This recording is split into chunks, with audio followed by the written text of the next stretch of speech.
Hey, how are you all? I heard that you like the bad girls, honey. Is that true? It's better than I ever even knew. Hey, everyone. Am I early or nah? There's something that I wanted to show y'all that is so funny to me. Um, it's so funny to me. Let me just cue it up and show it to you, cause in a way.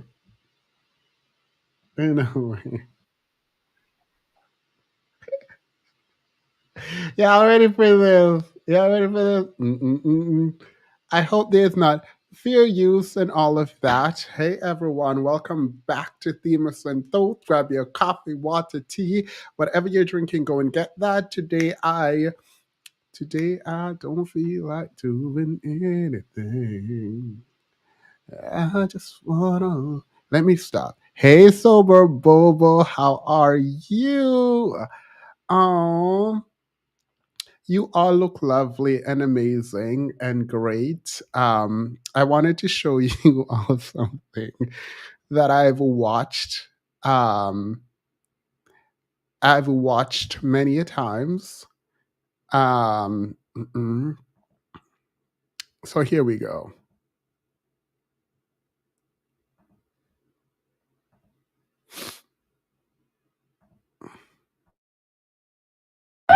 Grammy's first on the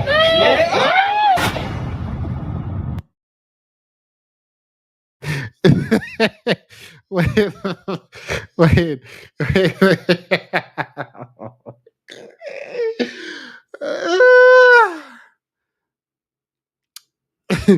Let's go back. Let's go back. In a way, in a way, in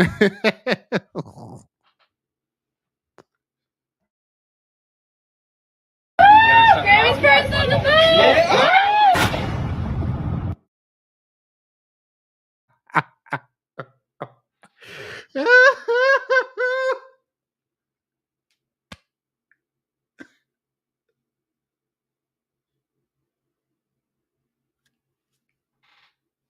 Go away.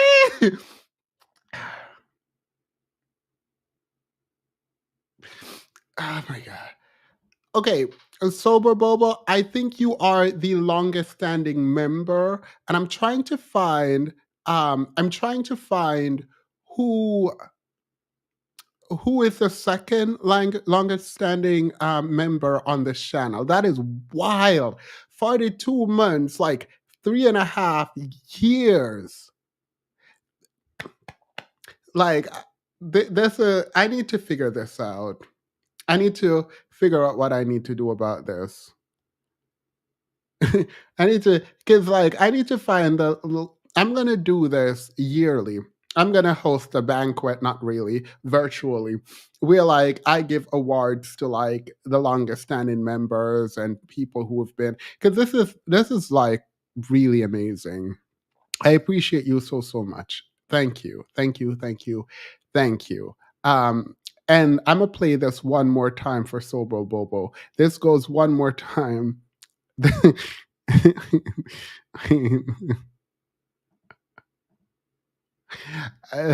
One more time for Sober Bobo. This is for you, Sober Bobo. Grammy's first on the I tried to change.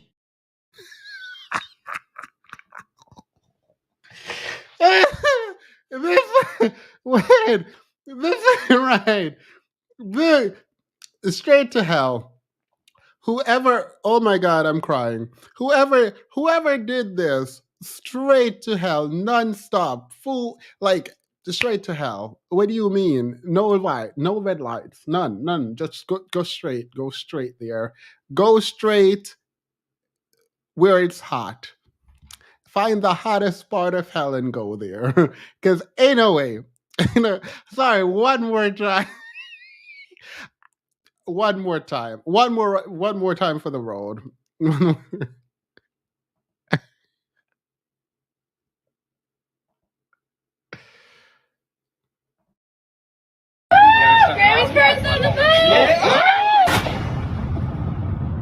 I tried to change.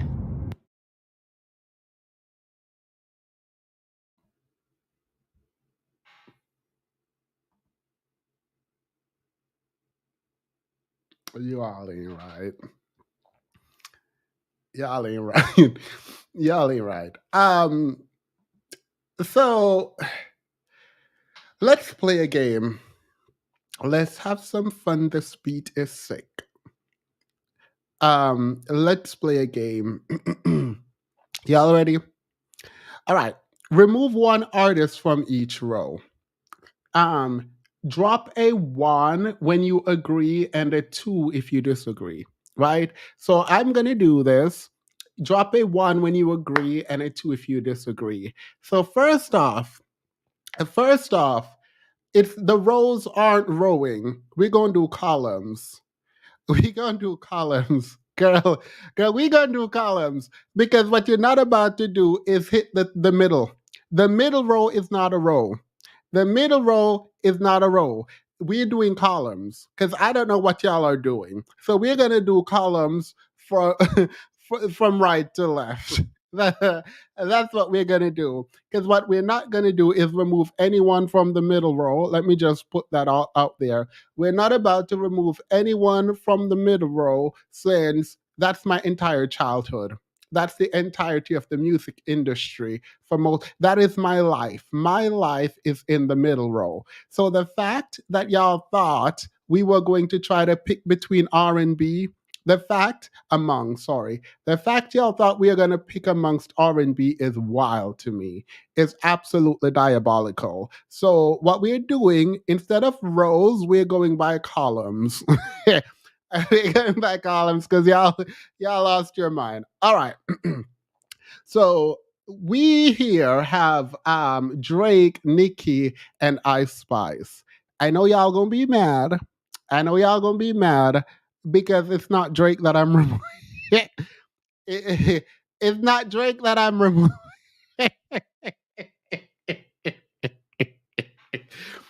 From the first lineup, I'm not removing Drake. From the first lineup, Drake is not the one getting removed. The one getting removed is gonna be Ice Spice. Girl, what discography? In fact, I mean, I could do two for two. Like, I could remove Drake and Ice Spice if that saves me a spot later on, right? Ice Spice is going. It is what it is. Fight with yourself, not me. I'm looking for the twos. I see no two, so I'm a move on. Now we have it's between Taylor Swift and Ariana Grande. Which of them will stay? It's not that difficult, girl. It is a. I understand that a lot of people love Taylor Swift. I get it. I get it.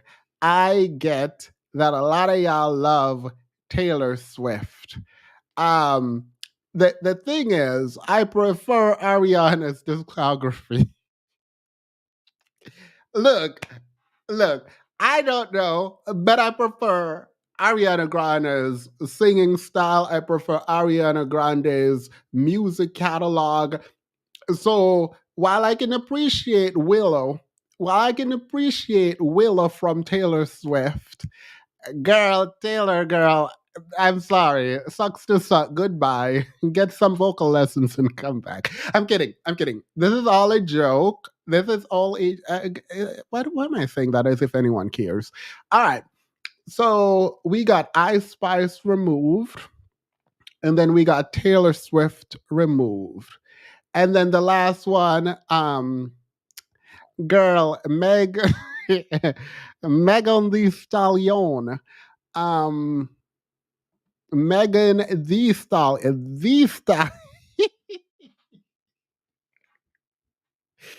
Wait, wait. Is there anyone? Is there anyone in here that is going to tell me that Megan the Stallion? Y'all say SZA should go. Meg or SZA? Meg or SZA, who should go? Because y'all play too much.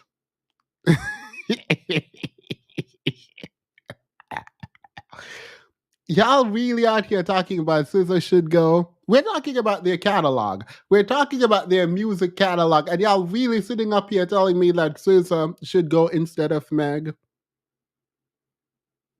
I don't care about their personal life. I'm just talking strictly on their music. Y'all really out here trying to convince me that SZA should be the one that goes based on their music. Y'all wilding. Yeah, let me do. I'm gonna do my own thing. I am not listening to y'all. Meg, the Stallion. I with her since Christopher Reeve. I'm kidding. Love Meg down, but like, girl, Meg's catalog doesn't even. I think Ice Spice and Meg have the weakest catalog. Taylor Swift. I'm not doing that. Meg gotta go. So it's Ice Spice, Taylor Swift, and Meg gotta go.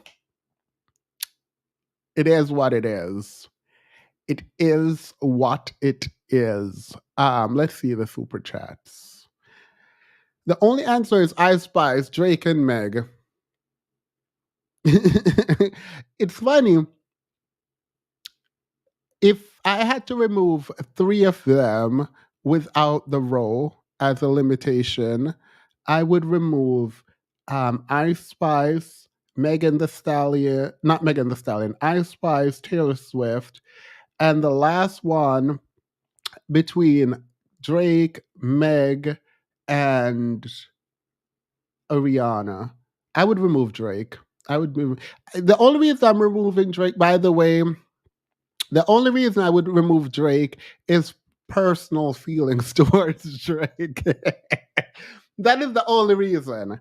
Because I think he has better music than Megan the Stallion. And a longer catalog, obviously. But out of solidarity, I'm just gonna go ahead and remove Drake. Thank you, Curry Up and Eat. I'd like to delete the whole first row. Why isn't that an option? No, no. Y'all, your feelings getting in the way. Y'all's feelings getting in the way because ain't no reason for y'all to want to remove Scissor. Ain't no reason for y'all to want to remove Scissor. Scissor's catalog is superb. Her music is superb. Let's not do her like that. She might lie here, lie there, everywhere, lie. Oh, SZA might not want to be R&B.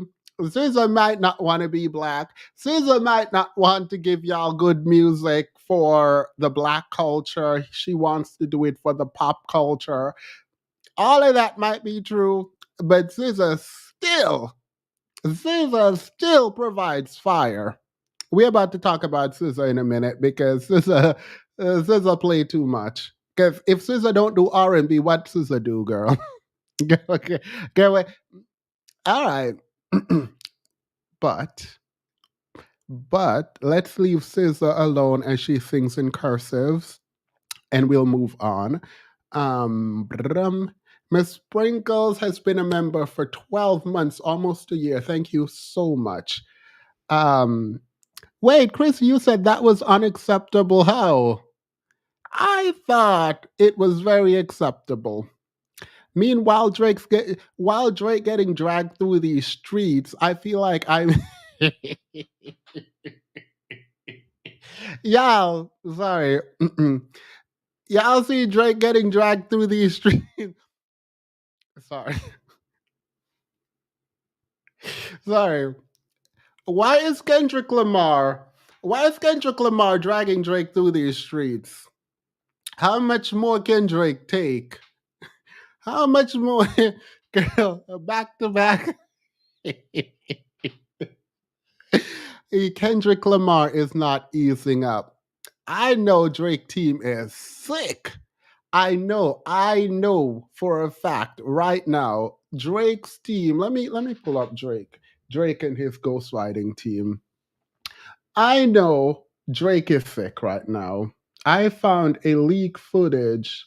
Um, I found leak footage of Drake and his team, and I wanted to show you all because I thought it was like super, super insightful to see kind of how the behind the scenes, when it comes to Drake, how the behind the scenes work. So,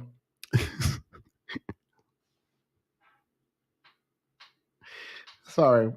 I don't know why I'm laughing. This is actually kind of important. I thought it was super nice to get a glimpse of Drake and his team and just kind of um, the humanity behind Drake and his team and how they kind of work together to like create music and really think about what it means to be um, an artist, kind of thing. So I'm glad that Drake led us into um, the behind the scenes for a minute. Bias Themis remove Scissor. You play too much. Absolutely not. Thank you, by the way. Oporia, Themis, what y'all think? Themis, y'all are wrong. Period. And that's about it. You don't think what I think, it means you're wrong. Salt, welcome to the membership. And there was one more. I'm so sorry. I have to manually put the super chats and super stickers in the thing. I don't know why. Africa, welcome to the membership. All right. So let's watch Drake and his team. I think this is super important. And it humanizes Drake. So actually, let's do this.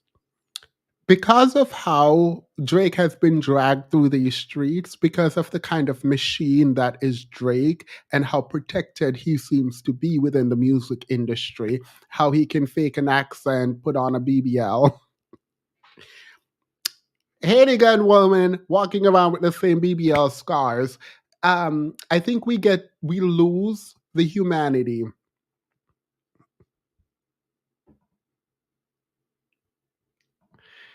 I think sometimes we I think sometimes we lose the human. I think sometimes we lose the human. I think I think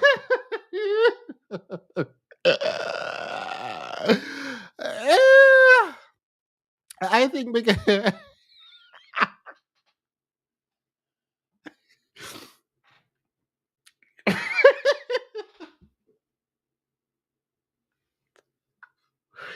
sorry.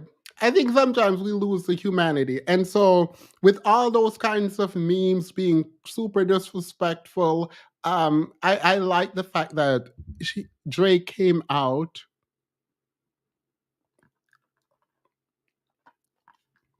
and showed us who he really was. So let me play the behind the scenes footage of Drake. Oh, pick up! Has been forwarded to voicemail. The person you're trying to reach is Why not are you available. doing this?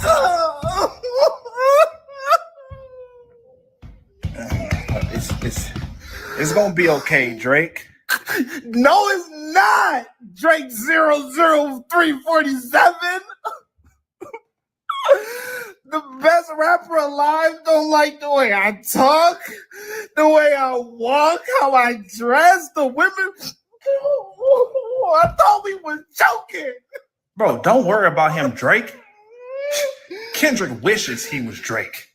Hell, we all wish that we was Drake. Drake, I named my son Drake. Okay, the world wishes it was Drake, baby. Don't worry about none of that, man. Am I right, guys? Yeah, 1,000%. Hell yeah. It's gonna be all right. No, it's not. Drake 000221. Cause how he know I was popping ass with Sexy Red? I mean, who don't be shaking ass to Sexy Red? Bow, bow, bow. I feel like at this point, it's a universal requirement to shake ass to Sexy Red. And the way that you be moving that juicy Drake BBL booty be crazy, bro. Like You move that thing better than any man with a BBL I've ever seen, Drake. Like, you really be throwing that ass. You be throwing that ass, bro. Talk about some, I don't be raising my son. Who don't be raising their son?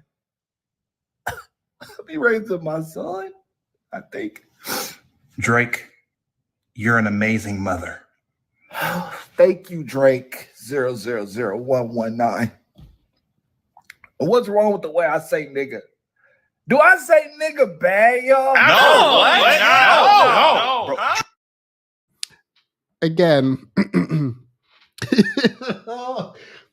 Again, this is very human. Girl, why is Drake getting dragged? Why is Drake getting dragged through and through these YouTube streets, through and through these internet streets?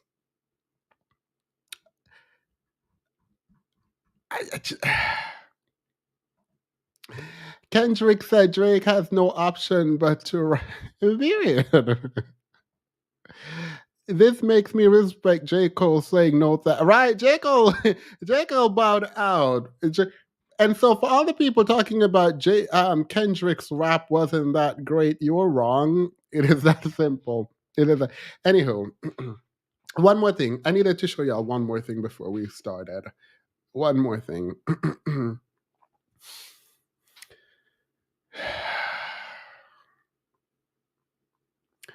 Kids are literally the worst. And I'm going to tell you my story. I'm going to tell you my story of how I got dragged by a child. But after this, let me show you this. I saw this and I had to show y'all because I truly think kids are diabolical. I fully believe that. So let's get into it. Yep. Things my students have said to me this week.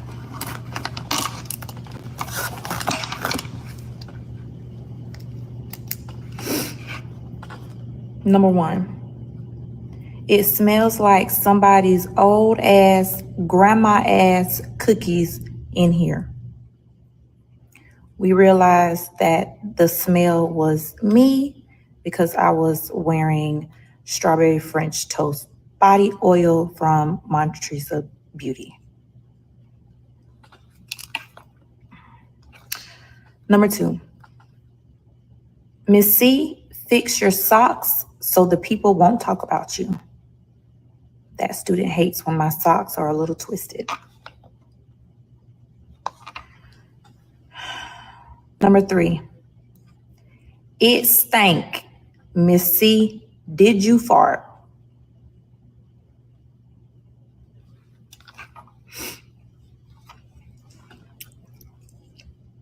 Number 4, you don't need your hair redone.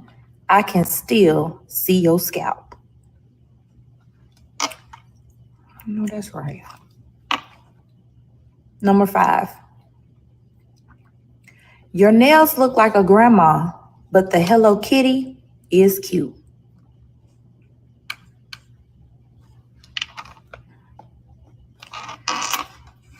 Number 6, you need to get up and walk. Your double chin is coming back.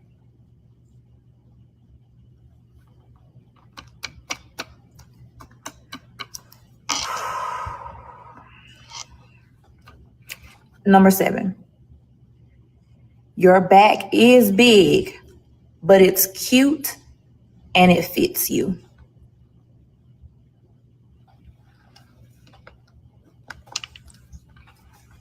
Thank you all for watching.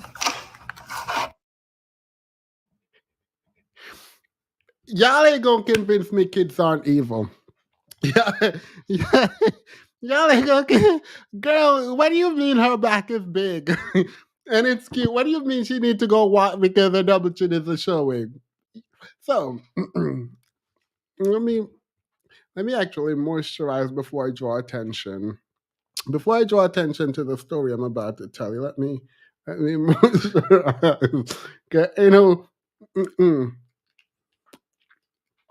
So this is not my actual like blood nephew or anything like that, but it is like my nephew, my friend's child. And so I'm over there, they're playing games. The adults are in the back. I'm an adult. And we're just like having fun. And this little munchkin walks over to me.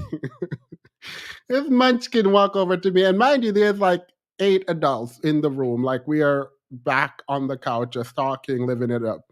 The munchkin walks over to me, and I see him. I see my nephew looking at me, and he keeps looking at me, and I'm like, okay, whatever. He probably want to be like Themis when he grows up. I think he probably wanted. He's probably looking because the first thing in my mind is like a hype. Like the first thing I'm gonna do is hype myself up. So you looking at me, you want to be like me, right? And this little munchkin walks over with his little short, stubby legs.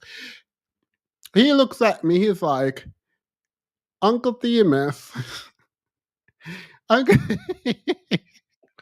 He goes, Uncle Themis. You think when I grow up, my lips will be as big as yours? I go, mind you, no, I need to explain. I need to explain something. My favorite thing on my favorite thing on my face is my lips. So, girl, I am thinking, girl, period. You might not have these lips, but like it'll come in. Like, girl, it is what it is.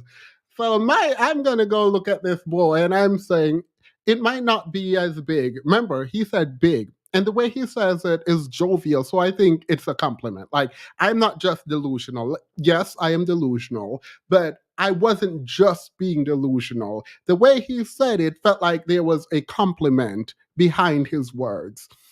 So I go, no, it might not be as big, but it'll be big. This child is gonna look at me and smile and then walk off. And he was like, oh, thank God, because that's too much. Girl. this,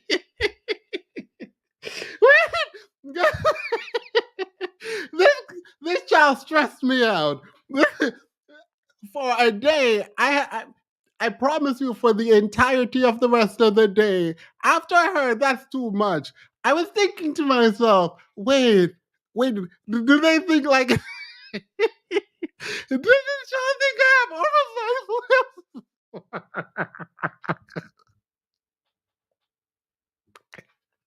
What do you mean that's too much?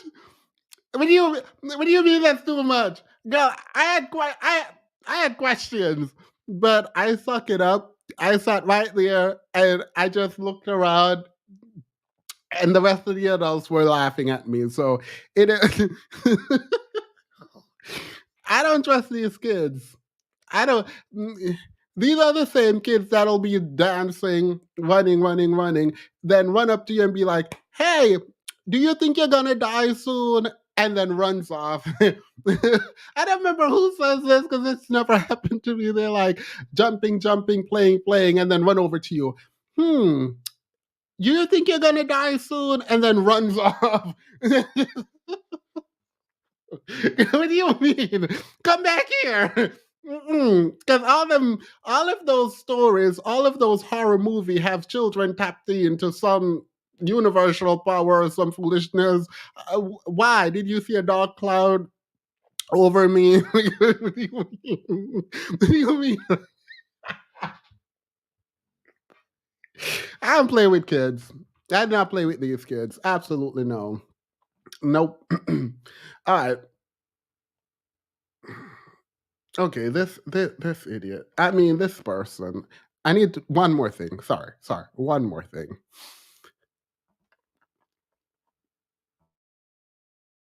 This billionaire talk about her friend group. Like if I were to go. Absolutely not. This lady said, "Look at this billionaire talk about her friend group." Flashes to Kim Kardashian. Girl, what? No. I don't care what I do not care what Kim Kardashian has to say. So on that note, we probably should just start. I'm gonna show you one more thing. Who this be?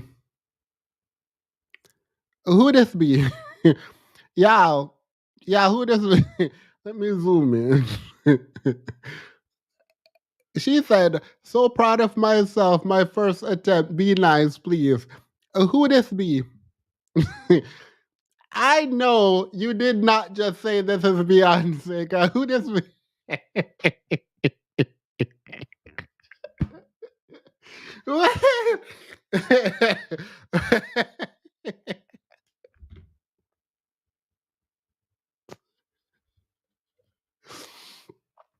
Y'all out of pocket.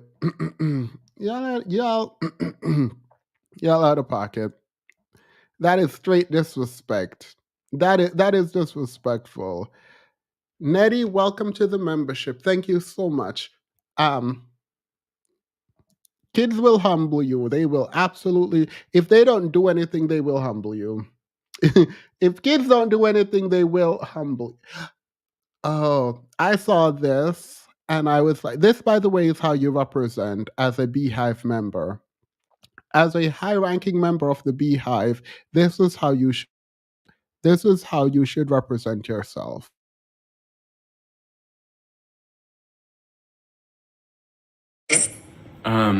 Deja vu. This is 2 minutes of you getting Makes me it. feel insane. Beautiful liar. No, this isn't real. XO. Kitty cat. That's how you like it. Move. No, this Okay. is 2.5 minutes, this video. Blow. I love the day. Dangerously in love too. No. You're right, but no.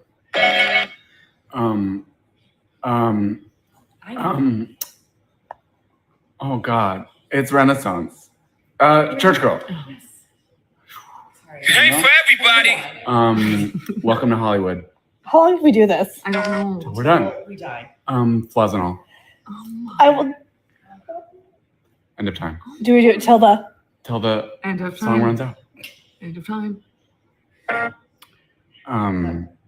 Sandcastles. No. I feel like it wasn't. Wait, enough was it? time. No, it wasn't sandcastles. It wasn't. enough Forward. Yes.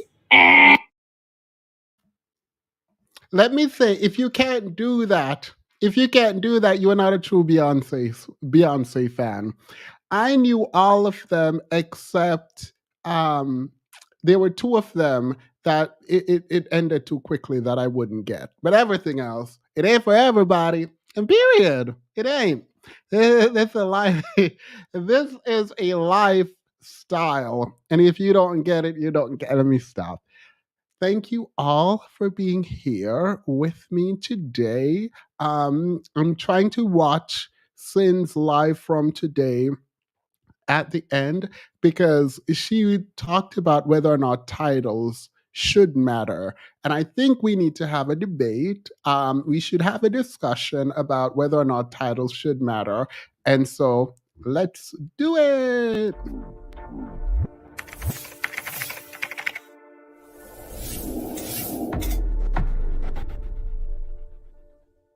Also, please remember to like, share, comment, and subscribe. I do actually mean, please remember to like the video. That is super, super important and useful. And so we are going to start today with a clip that I've been running from, and it has to do with Candace Owens. Here we are.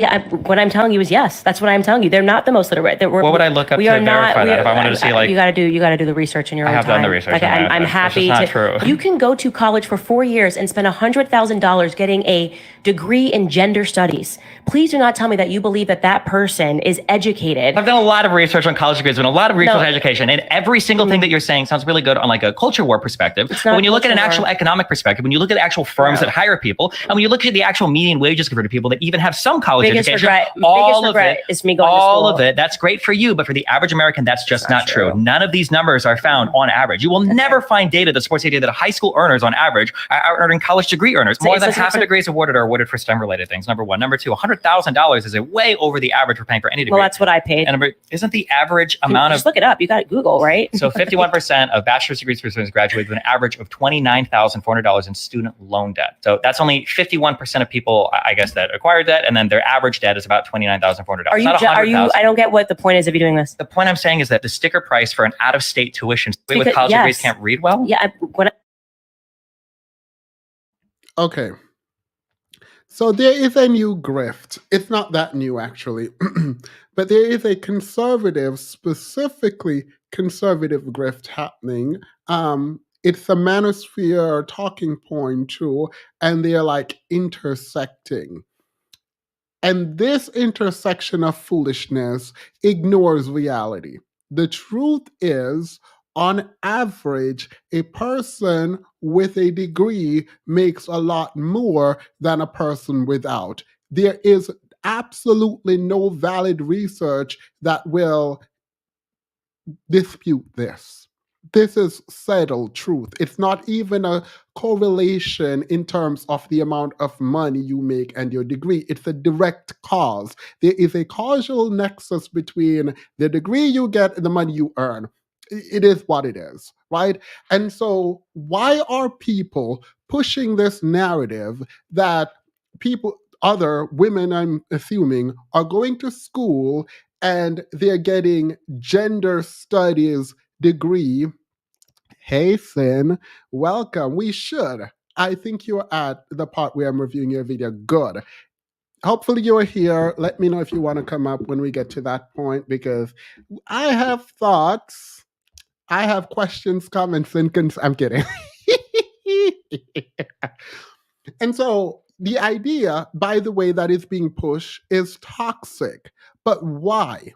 Why is it that so many people want you to remain dumb, uneducated, and out of the job market? That does not make sense to me, right? Until we understand control. Right? You don't have enough economic leverage in a relationship, which means you're stuck in a marriage regardless of if you like the person you're with or not. Do not get this trapped in anything. That is absolutely ridiculous. Manipulation of people on a mass scale to not go to school because they're studying in mind you, sorry. My brain is like, I'm excited. I don't know why. So let me stop for a second. If the argument is people are going to school for degrees that don't make money, wouldn't you argue for them to get specific kind of degrees to make money? Why would the advocacy be for them to not do the thing that would make them able in this new economy to make money? That does not make sense. No research backs you up that if you don't go to school, you make more money. None. There is no research for this. That is wild. The fact that there are people, mind you, that there is anyone on a mass scale sort of advocating that people generally don't go to school is wild. That you don't go to school and do well means you are an exception. You're not the rule, right? And the idea that you're going to, this is also the problem. The idea that you're going to start a business and become a multi-billionaire is absolutely wild. It is absolutely wild. And the reason this is happening is because of wealth porn. That is the reason. We take the example of Mark Zuckerberg or whomever that is massively wealthy. Even by any measure of success, they're the anomaly, right? And we put them up as the poster child for how you could live your life and what you could become. Let me pop that bubble right now. Yeah, no, you're not about to be the next billionaire. That it is possible doesn't mean it's likely. And I know there is no kind of thrill in thinking, I just want to have a decent life where I make a decent enough income to take care of my family, where I go to school, get a degree, become a lawyer, become a doctor, work, enjoy what I do, maybe find a passion project. that's fine. That it's possible that you could be a multi-billionaire doesn't mean it's probable. And the other issue is a lot of people say they want to become billionaires without any plan or reason to become the billionaire. Like, you just gonna be a billionaire? And also, the idea that you go into trade is not a bad, I see your comment, Silver Bobo. It's not a bad thing. That is a good thing that there is an alternative for you to go to trade school. That is amazing. Or just going to a trade. That is possible. But I do find very problematic the notion being pushed on social media that all you need right now is a dream to become an entrepreneur. Don't care what the business is, wake up early at 6 a.m., and then you become a multi-billionaire because of the aesthetics on TikTok. The truth is, the people who have the time to do a day in the life every single day are making money from the content they put out. They are not. This is the same vein for the trad wives, and I think it's super important. It is extremely important that you think about this in the trad wife sense too. The people who are online promoting a lifestyle is doing a job. They are rather doing a job. So what you get is a curated idea of what life is like for them, which is probably not real life. And that is what gets pushed out there. In the same way, if you are running a successful business, if you're actually investing in something, you don't have the time to be online pretending to be waking up, going to the gym, doing whatever they are doing, pretending to having meetings with a camera involved, pretending to negotiate contract. None of that is happening for real, for real. That is not what is happening. And so you're being sold some foolishness. You're paying for these courses to become an entrepreneur, and they're refurbishing really terrible ideas online about how you don't have to sleep, you don't have to care, you have to cut everyone out of your life because you now need to grind and now pay me $50,000 to move up in whatever foolishness of a class that I have to teach you about how to become a multi-billionaire. It is wild to me that so many people get caught up in this, I'm about to be a billionaire, I'm about to be a multi-millionaire scheme. We've moved so far. We've moved so far from the average person wanting a good life. Now everyone wants to be the next billionaire. That is wild to me. That is so wild to me. And I'm not saying you shouldn't go after your passion, right? The fact that this is going to sound a bit hypocritical, I promise it's not. The fact that so many people say they want to be YouTuber as a job is wild. And I think people do that because they don't understand how difficult it is to consistently put out good content. I don't think, and people don't understand the burnout. And if you think, oh, I'm just going to do this and make money and then be rich, then you're not even caring about the value that you're adding to the world. Like that is, like, for me, even if you want to be an influencer, I feel like influencing is secondary to whatever it is that you did. Why should anyone listen to you? And I'm going to back out. I'm going to back out of my commentary on influencing because I don't think it's fair for me to sit up here and say, oh my God, you should want to do something in your life, with your life meaningful before you do something like influencing. But at some point, people were, even celebrities, were known for a talent, a skill, something of significant and import, right? And then they leveraged that into their celebrity and then they did whatever they wanted with it. Now it's like we just want to have eyes on us for no reason. We don't have a message. We don't really care. All we want is like, we want to make money because we want to live, which is completely fine. But we don't care about the value we are adding or not adding. We're just like, oh, I just want to influence for no reason. I want to give people advice. I want to help people. That is good. Doing what exactly? I think it's wild. And I find it really, sorry, I find it really, really sad that it feels like a generation of people are growing up without having any real purpose or like meaning or thought as to how they will contribute to the marketplace of either ideas or intellectual property development. It just feels very cheap, is the word I'm looking for. It feels very cheap. Um, and I think it's really sad. Like, I think it's really sad because I don't think we have even, I don't think we've even begun to scratch the surface of human potential. I don't think we have scratched the surface of our intellectual capacity. I don't think that we have found our next genius yet. I don't think we have really begun to fully self-actualize as not individual, but like a group of people, black, white, and everything. And so just wanting fame, for example, or money just for its own sake is wild to me. It's wild.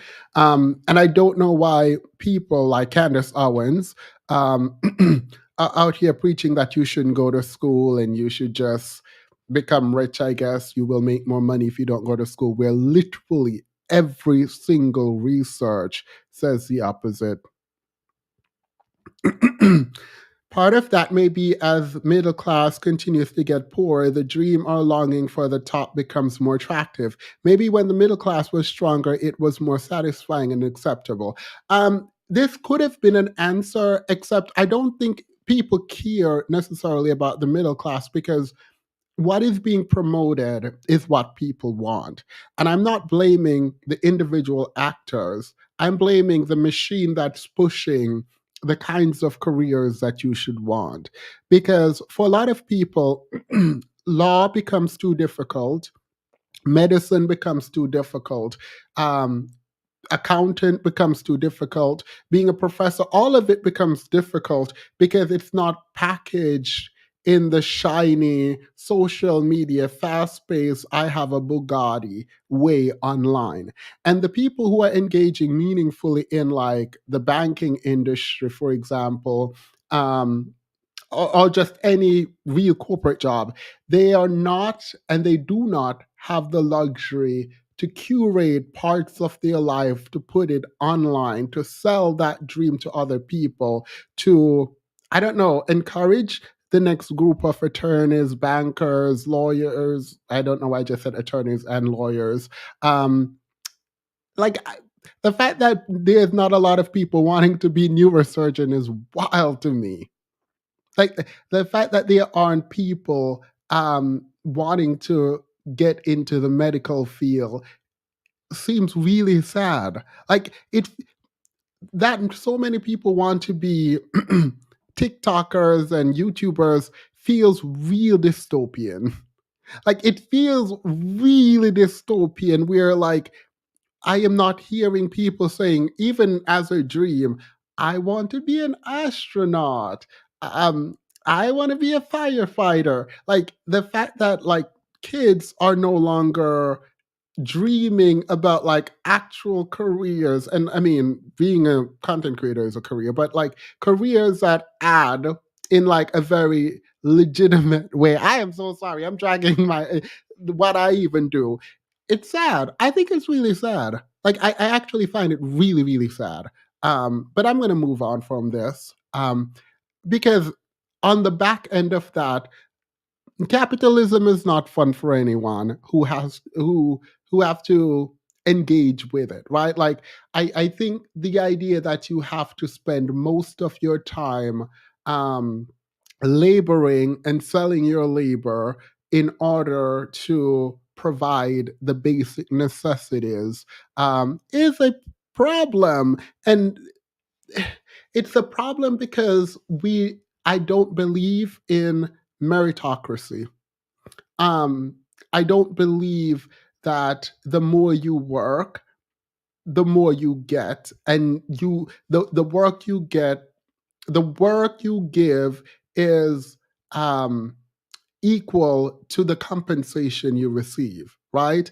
And the extraction of individuals' labor in a way where the owners of capital, the bourgeois class, is sucking you dry, essentially. I think this is exploitation on a fundamental level. So I understand and I can appreciate the new generation's rejection of being work slaves, laborers in this way.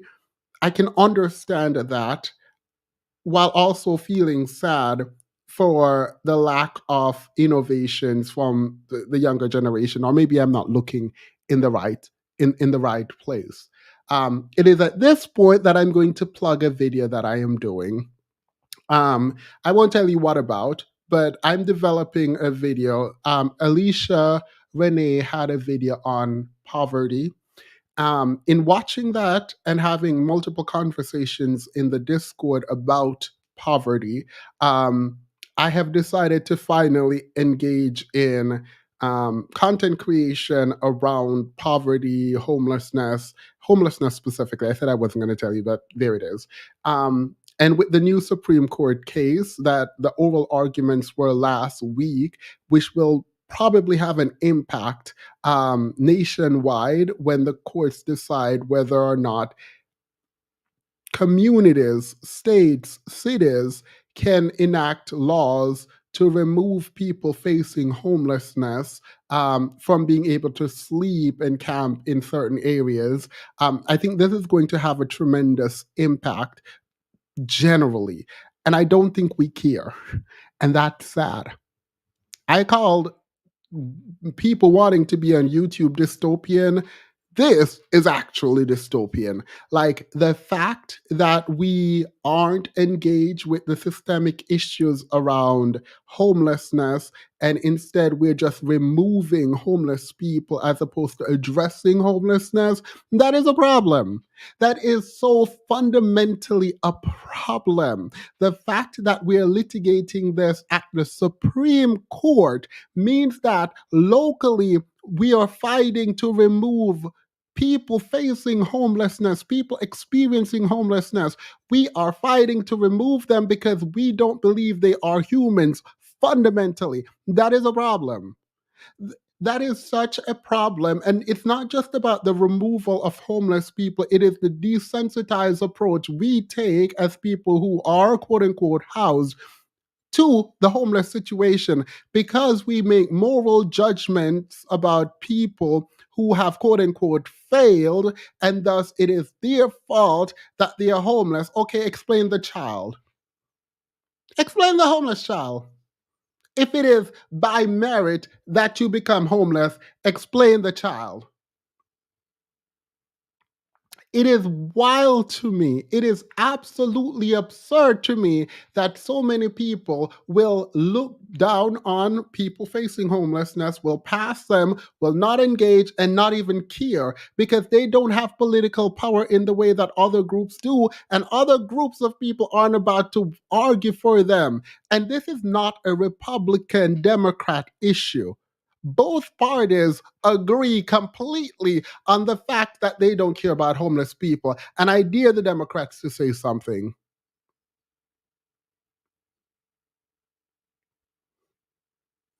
So that video is coming out because at some point someone, like, we have to start getting honest about the fact that we don't care about other people. We don't care about humanity. We don't care at all. The fact that there is no political activism here for people who are facing homelessness, the fact that people don't even know that last week, Monday, there was an oral argument at the Supreme Court that would allow cities to effectively remove homeless people without having enough beds. Like, that is wild to me. Like, the argument, by the way, at the Supreme Court is that this city, Grand Pass, should be able to remove homeless people from being outside and sleeping with blanket outside, even if they do not provide homeless shelter. Where are those people supposed to go? Tell me, where are they going to go? Why is the legislature trying to remove people who have no homes? And where are they going to go? I can see an argument, mind the way, if you have enough beds in a homeless shelter and the people who you are trying to remove facing homelessness do not want to go to these homeless shelters, completely get it. You've provided the space and they do not want to go there, get it. But when you don't have enough beds, when you have no homeless shelter run by the city, there's a church homeless shelter there, and you're telling these people they can't exist in your community, where they gonna go? She's just gonna push them to the next neighborhood, the next community, the next city does the same thing, the next one does the same thing, and so on and so forth, until all the cities in America have laws banning homelessness. Where these people gonna go? No, for real, where they gonna go?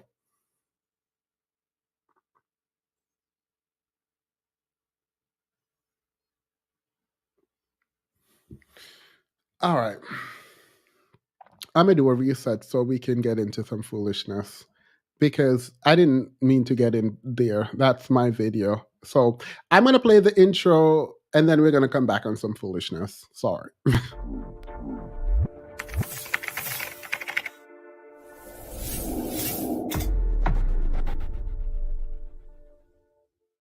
All right. So this lady, this lady has some things to say, and I hate the fact that I did this right after this, because like I shouldn't have done it. I should not. My outline is a mess, and I should not have had this. Or Whew. So this lady has some advice for y'all, and I decided to add it. I don't know why. There is a song at the back. I hope it doesn't cause problems, so I'm gonna pause it a lot. All right. Why men don't come up to us at clubs, bars, the gas station, all that other stuff. It's y'all females. Let me say this. This is for the ladies. Today is the youngest that you're ever going to be. So, without disrespect, if a man is approaching you, telling you that you're beautiful, saying that, hey, smile more, hey, I like you, or I'm interested, be flattered, be appreciative. Because, like I just said, today is the youngest that you're ever going to be. Men aren't always going to be asking you for your number. They're not always going to be telling you that you're beautiful. They're not going to be all up in your face. They're not going to be catcalling you at the gas station. One day,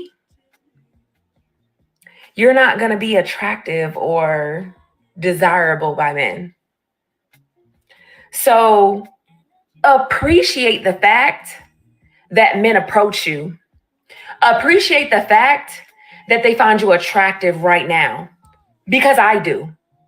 And when men approach me, I appreciate it and I give them conversation.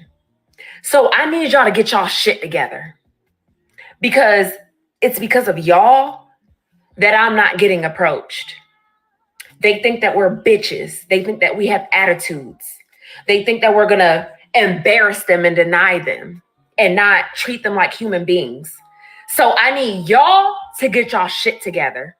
And when y'all do, let me know.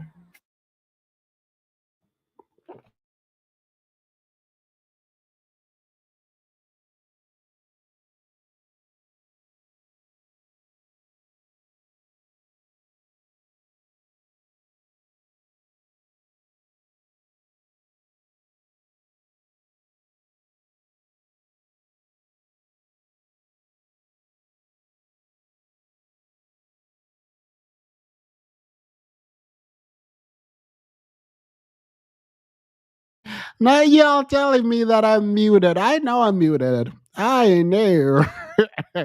I know I I know I'm muted. I was singing. She said, if a man come to you and tell you you are nice, you're beautiful, give them conversation. Go,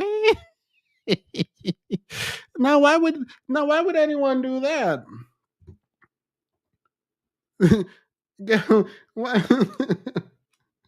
My mouth just died. I hate this very much. Anywho, she said it's because of you females. She said it's because of you females that men don't come up to her anymore. Wait. What in the thirst bucket is going on here? Rita, thank you for being a member for 9 months. I appreciate that. Oh, by the way, I had a question. Has anyone ever had their parents take the door off? Like, has anyone ever dealt with a parent? I've never dealt with this because that seems like a lot of work that my mom would never do to punish me. But has anyone ever dealt with a parent taking the door off their room? Because that don't make sense to me. That just feels like a lot of labor. So there's this person who was online who came home and their mom took their door off. There's music in it, so I can't play it. But the mom took the door off and they were crying because they thought they were going to be hit. But they didn't know. they didn't know what it is that they did. And so they're at home live trying to figure out what they could have done before their parents came because they removed the door from the room. And girl, I don't know what to tell you. They might need more wood for the fire. They needed the door to make it. Girl, what you could have done? What did you do? Did you have a boy over or something? I don't know, but that don't make sense. Sorry. I need to plug my...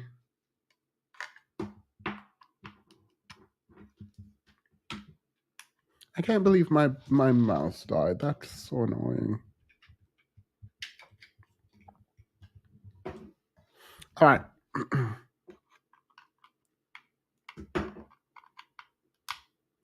Good. Cool. So I have no clue with that. However, on when she stands up, let me know. She never gonna stand up. So here we go. Apparently, there is a problem in Kenya and Ethiopia. Don't know, but the runners, I think for the this was the Beijing half marathon, but there's some worries now in the comments about whether or not this is going to happen at the Olympics, where the Chinese national is winning against the different African groups in like half marathons, which is wild. But people who are analyzing the race came to the conclusion, and let me know if y'all come to the same conclusion. I used to run track, by the way. They came to the conclusion that something happened behind the scenes where these black men are letting the Asian guy here win the race. So let me play this.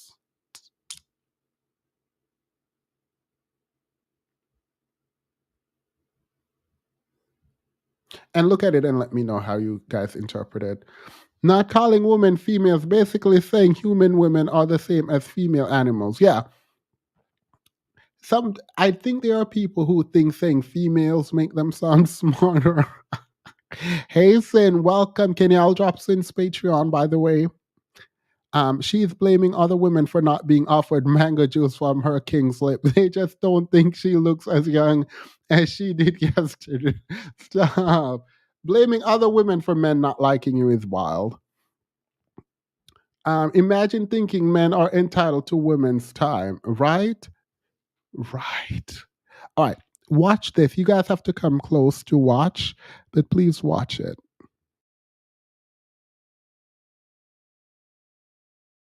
Runners appear to let Chinese runner He Jie win at the Beijing Half Marathon. Chinese internet users pointed out this trio of African runners who seem to slow down as they near the finish line. One runner from Kenya appears to wave He Jie ahead of the rest of the pack. Just seconds away from the finish line, He Jie took the lead. The trio of runners cheered for He Jie's victory and took joint second place. Beijing authorities and the Beijing Sports Bureau are investigating the incident, according to Chinese state-run outlet The Paper. CNN has been unable to reach He Jie or the African runners. CNN has also reached out to the marathon's. Okay. I've never run, I don't run long distance, I do sprints. But even still, I know when you slow down. What do you mean? I've won all three men, not even just one or two of them, all three of them slowed down before that man went across. Girl, is this bribery? Girl, is Girl, is this bribery? Because I am so confused. This poor Asian man struggling to pass the finish line. Meanwhile, they're running backwards. The three black men decided to run back. Now, would I throw a match? Depends on how much you paying me. Look, I'm not even going to blame them. I don't know what's happening to them. I legit don't know why they would do something like that, so I can't really blame them for it. But like that is nasty work. Imagine.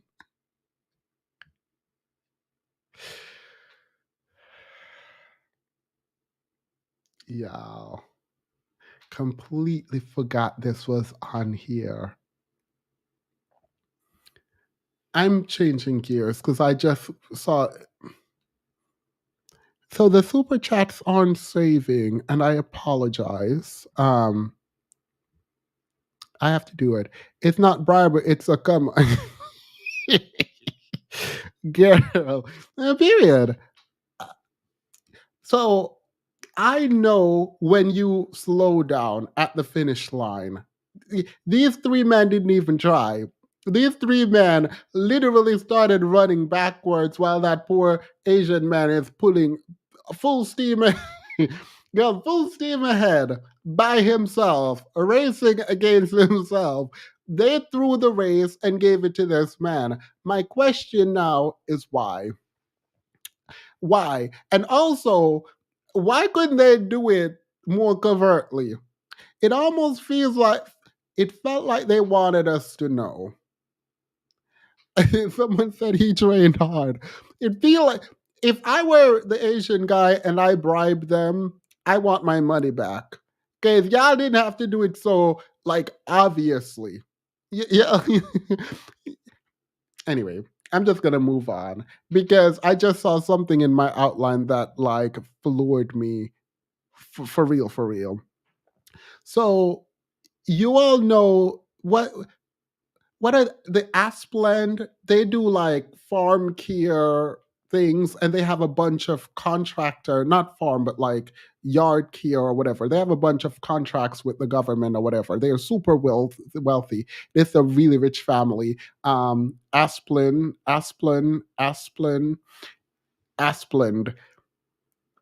They are multi-billionaires, right? And this TikTok influencer lady, her name now is Catherine Asplund.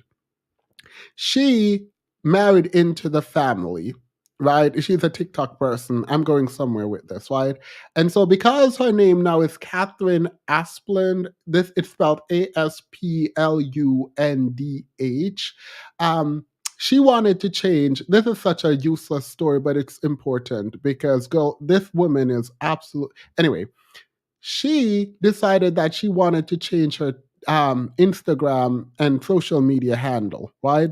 But when she tried to change it, she found out there was someone with her name. So she reaches out in the worst way possible, I believe, right?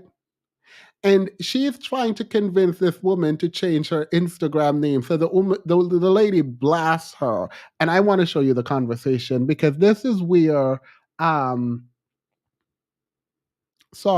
privilege meet someone who is not about to back down for them. And I absolutely love this exchange. They are from the same village as Justice Smollett actor. So this is what she said.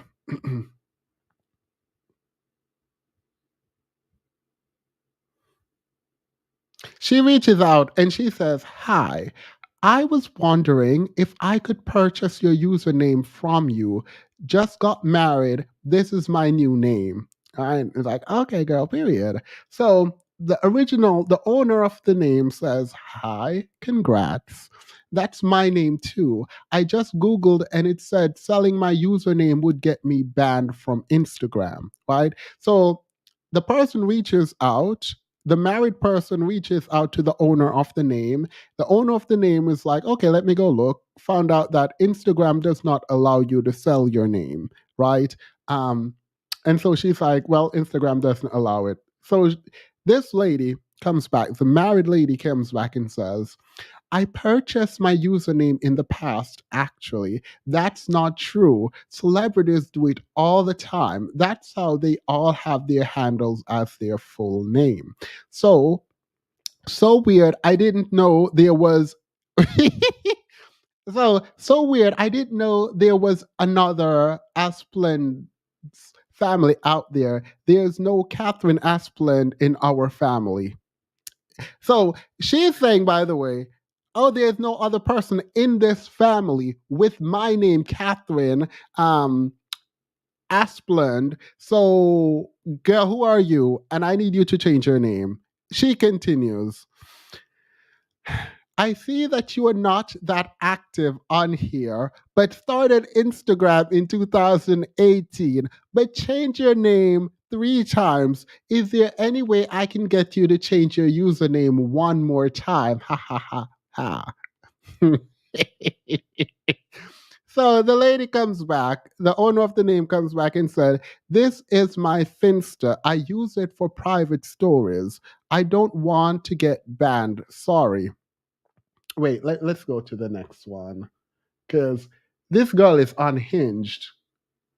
So the girl says, "I don't want to change it because I don't want to get banned. Sorry." She goes, "I actually don't believe that's your name, Catherine Asplund. Who would make their Finsta their actual name? I reported you to Instagram and you're actually able to tell me your name and name. I really hope I don't know you because that's going to be really embarrassing for you." So the lady go, "You can report me." She said, "Just did. My fiance is too." She comes. The owner of the name goes, "You're asking me to do something to get my account banned. I doubt Instagram would take that lightly." She goes, "I'm asking you to change your username because you're pretending to be someone you're not."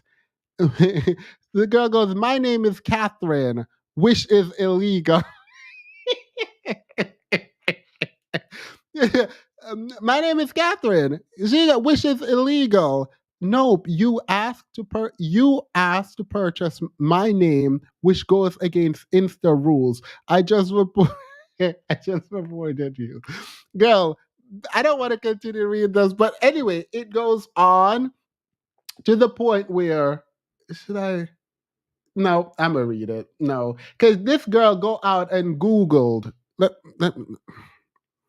She goes out. She goes out and she goes on Facebook.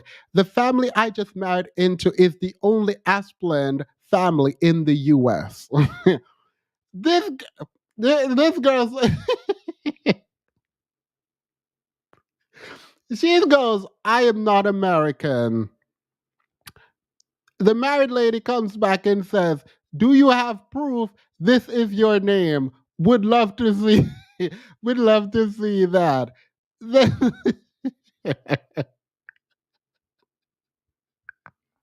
Yo, yo, these people so entitled on Unhinged. Why do I have to send you my proof of who I am? This is my account. I've had it since 2018. I'm sorry we share the same name, but just because you got married doesn't mean you have my username. If you were nice, I would have considered giving it to you for free, but you weren't. I reported you for asking me to sell my account. Another report for harassing me. Have a good day. Girl, how you thought you were gonna bully this woman? Why would you think you just married? You married into one of the wealthiest families in America. And you decided that you would be in this woman's DM bullying her so that you can change your name to your married name. Like your Insta name. You couldn't just add a 1 before it or 0 at the back. I don't like this level of entitlement. I do not like this level of entitlement. I think it's sick. I think it is sick. So let's move on quickly. Because Tamar Braxton's getting dragged on internet, and I don't know why. I feel like anyone who watches Tamar, I feel like anyone who's ever listened to Tamar sing knows, they know Tamar's influences Mariah. And so, like, I don't like how she downplayed Whitney. I don't. And yes, she did. She can say it's a preference all she wants. I don't care. Who is changing their username because someone asked? Girl, I don't know, because I'm not doing that. I'm not. So Tamar wanted us to know that she is a Whitney fan and not a Mariah fan. Let me play this.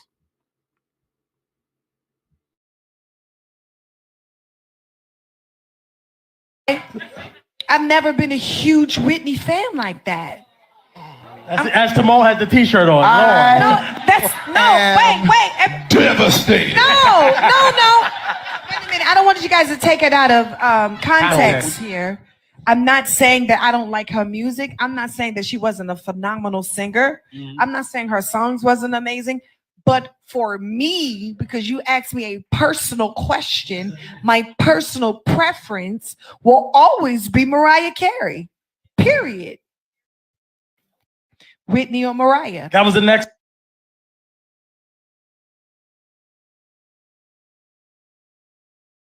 All right. So I don't think she said anything wrong necessarily outside of kind of downplaying Whitney, because you don't play with Whitney the Voice Houston. And if you're an artist, I don't care. If you are an artist, you know that Whitney is that girl. You don't try to downplay, you don't try to sidestep it. You just talk about how great she is and that you prefer Mariah. And so, like, when you say you are not a Whitney fan like that, it is what it is. It's a personal preference, but I think it's wild. However, I understand. If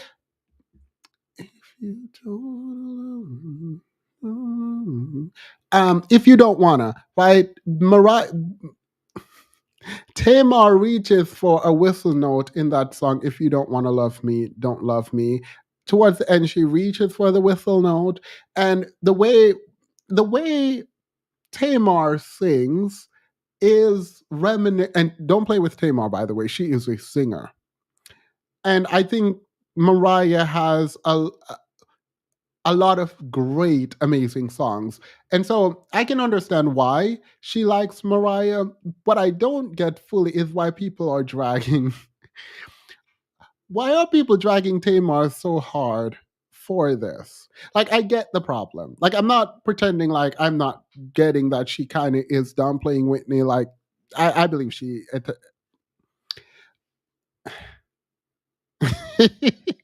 I mean, she attempted the whistle note. It was a cute moment. Like, I think Tamar is an excellent singer. But I don't understand why. I don't understand why she had to exaggerate the fact that she wasn't such a huge Whitney fan. And I don't want to bring this up, but I am going to. It is what it is. We're already in the mess. I'm already halfway through this beverage. Whitney. Here it is. Tamar struggles with colorism. It is what it is. It is what it is. I didn't want to say it. I didn't. I think. You know what? Scratch that. Scratch that. I'm gonna just go ahead and move on. I'm just gonna. Demus, what is your email address? I think I know why they let the Chinese men win. I'll send it to you now. Can one of the moderators? I keep forgetting the email that the moderators will drop the email.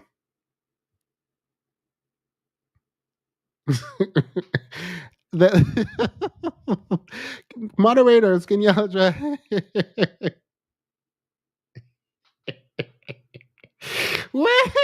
Wait, y'all don't. No. Wait. Back up. Do not play at all with Tamar's singing. Don't play with it. I think Tamar is absolutely amazing.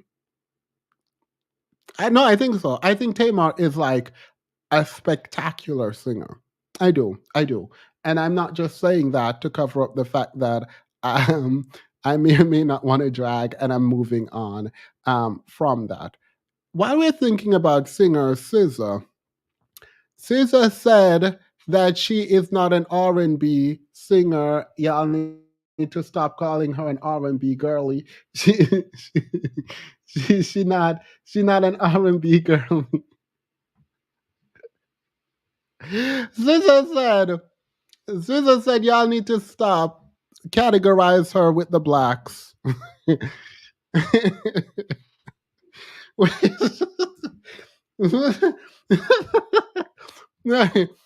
I'm sorry. SZA said, if only Whitney could respond because girl. Thank you, by the way, for being here for 15 months. I appreciate that. SZA said y'all need to stop categorize her with the blacks. Let's read.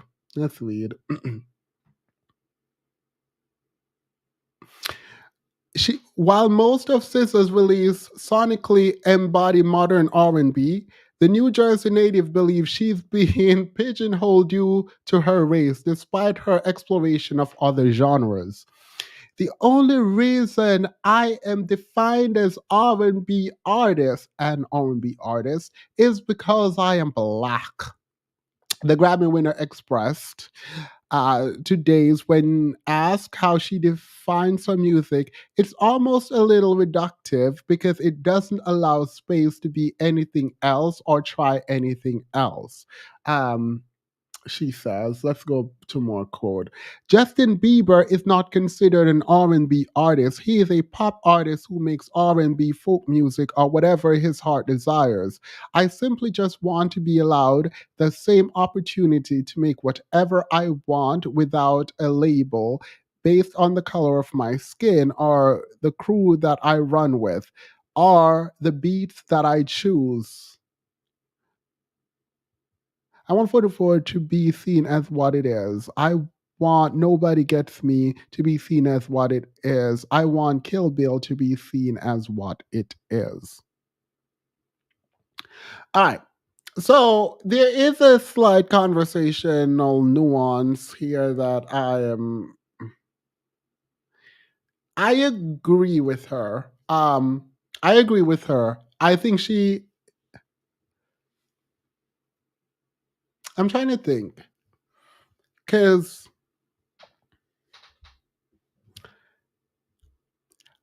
I think there is a feeling that even on YouTube, but like in business or whatever, that being black isn't good enough. Like, I don't want to be the black poet. I just want to be seen as a poet. But you are black and you're a poet. I don't want to be R&B. I mean, in some ways, like someone could say Beyoncé just didn't want to do this. She wanted to do country too, and she wanted to do everything. And so, like, I don't think it's fair to push black people into like random boxes and prevent them from ever coming out and then nominate them only in certain categories at the Grammys and don't have them compete with your blonde Scarlets, right? I can understand the issue here, right? So please note that my critique isn't necessarily about SZA wanting the ability to experiment in other genres. And I think that's fundamentally what is animating her pushback. I think it is righteous in some ways. I think that it is right. I think her analysis of what is happening with her and her music, I think it's a good thing. Like the way she's pushing for it is good, and that she's right. That being said, it is sad to me that Blackness is synonymous, and a Black audience for a lot of people is synonymous to failure. When we know that a lot of people gain a ton of success on the backs of Black people supporting them. And this is not a critique of SZA necessarily. It is a critique more generally about sort of not wanting to serve Black people. Someone said they can't hear. Is my mic on? Can you all hear me? Everything looks fine. All right, people are saying they hear me. I'm so sorry. Kiki, it sounds like you. I apologize. I don't know what. Maybe leave and come back. You can't hear me, so you don't know what I'm talking about. There was another YouTuber in the same vein that also said that the Black side of YouTube is the welfare side. And I felt so disrespected by that because this person was a larger YouTuber he's an attorney who okay,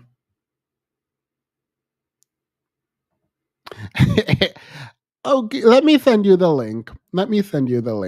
I don't think we would debate necessarily. I just wanted you to clarify your position, and then I can tell you what my position is. Because, all right, let's do it, Finn. Let's do it, because here's my problem. What's wrong with me wanting to flex? What is wrong if I have a relationship and I want to flex? Let's do it. Here is the link. Let me send you the link right now. Because you're going to have to tell me what's wrong with flexing. I want a label because I want to flex. And what about it? And, and what about it? I want to flex. I wouldn't be dating you if I didn't think you were amazing, great, and all those amazing things. Therefore, I want I just sent you the link. I want to flex. And what about it? I want to flex. I'm in Walmart right now, but I can come up. You don't have to come up right now, by the way. I can go through some more topics. Hey, Finn, how are you? Hey, I'm good. How are you? I'm doing well. Okay, what was your position on titles now? So I think titles should matter, but I think that they don't. And I think they don't to most people. And let me rephrase. I think titles don't matter to most men. I think they matter too much to women. And I think women focus too much on the title of the relationship rather than the quality of it and how it's functioning. And I think that the title only matters as much as the two people in the relationship are willing to do the work to give the relationship a successful outcome. But other than that, just a title, no. A man can never just appease me with the title. He needs to abide by the expectations that will come with the title. And I think that most of the time we don't see that. We don't see men who have certain titles like husbands and boyfriends. I don't think we see them living up to the expectations that comes with it. Like, so for me, in order for titles to really matter, then I would have to see men who have the title of husband not cheating on their wives. And I think we know marital infidelity is extremely high. It's very, very common. I would have to see those men who are husbands, and expectation that comes with that is a provider and a protector. I would have to see them fulfilling all of the requirements and expectations of their title in order for me to think it matters. Like if you have a title on the job and you don't fulfill the expectations, you're getting fired. It just is what it is. You're either going to fulfill your expectations or you're going to get fired. And I think that as women, we give men too much leeway to not fulfill the requirements that comes with their title. All right. So you think title matters only to the extent that it has with it like important elements such as standards and roles that are followed, and to the extent that it doesn't require someone to act a particular way and it doesn't make someone act a particular way, then it's not important. It's insignificant. Yes, absolutely. All right. However, the title itself, as far as in a relationship, because I don't disagree with what you're saying, I think the groundwork is true, where the title doesn't matter if the person is disrespecting you. Being a wife doesn't matter if you're getting cheated on, right? Unless the title of wife was done for some business thing where you don't actually care about the man's fidelity and you only needed the name for some kind of access, right? In that case, the title would matter for whatever it is that you are trying to do, but it's not necessarily about faithfulness. So title would be, it matters insofar as it is doing what you want it to do. Right? Yes. So if like I know people, some people, you know, they'll get married for money per se. If you're getting married for money, then you should be receiving money. If you're not receiving money in that situation, then the title doesn't matter. That's what I mean. Like if you have an open relationship and you say, okay, yeah, fine, we have an open relationship, you can go be with whoever you want to, yeah, then it's open. But if within your title you have certain expectations, then those expectations should be met. Those guidelines should be met. If they're not, then what good is the title if the expectations are not being met? All right. So though I think though that is part of the issue. In watching the video with you, your argument seems to be first that you should not force a man into a relationship, right? No. All right. Does that also include you should not ask for clarification about the relationship status? Because it sounds like Raw Ali. All right. You don't think you should ask for clarification? No, I think if you have to ask for clarification of what the relationship is, then that should tell you everything you need to know. If you have to ask, then like for example, if I have to be in a relationship asking, okay, what are we? Then to me, we're nothing. Basically, to me, we're not an item. If I have to ask you what. If we are one, if I'm asking you, are you taking this relationship seriously, then you don't, because your behavior should be showing, your behavior in the relationship should tell me everything that I need to know. And I've never pursued a man for a title or pressured him to give me one, because to me, whether you have a title or not, these are what my expectations are. I'm going to set certain expectations regardless to whether I have the title of your girlfriend or boyfriend or whatever. In order to be in my life, to be in my space, to take up some of my energy, there's a set of guidelines that you're going to need to follow. And if you don't follow them, you just won't be there. All right. But how can you set any level of standards for someone that you are not in a relationship with? Like you define by setting standards, aren't you defining the relationship? Some can say that, but to me, I don't think I guess I'm defining the functionality of the relationship, the way that I want it to play out, but I'm not necessarily saying that you need to call me your girlfriend and then follow these expectations. No, you need to follow them anyway. Girlfriend or no girlfriend, you need to follow these expectations. Isn't there a different set of expectations when you're dating someone versus when you're in a relationship? By the way, Not for me. clarify. Wait, well, let me clarify. In Jamaica, I would have agreed with you. When I came to America, because as soon as we kiss, we're in a relationship. But apparently, there's a difference in America. And maybe in different parts of Jamaica, but where I'm from, that's how I did it. So when you're here, it feels like there is a different set of expectations when you are dating someone who might not be dating you exclusively versus when you're in a relationship that is monogamous, and it feels like there is not, you're saying there's not for you. So exclusivity only applies to me if I'm having sex with that person. So I don't care whether I'm your girlfriend, jump off, whatever, casual friend. If I'm having sex with you, it is my expectation that it's exclusive. And if it's not, the moment that I find out it's not, you're just going to get cut off, never to have another chance again. So because to me, I have a right to have an opinion on who you are with if you're with me physically.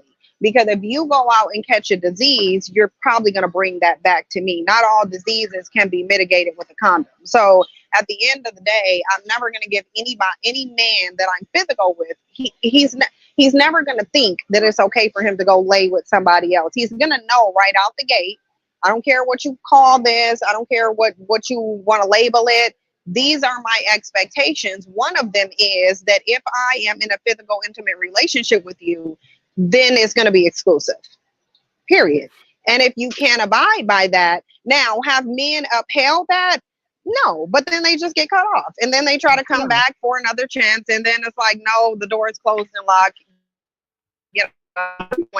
You ain't getting enough. You had your chance. You didn't know. Get about my face.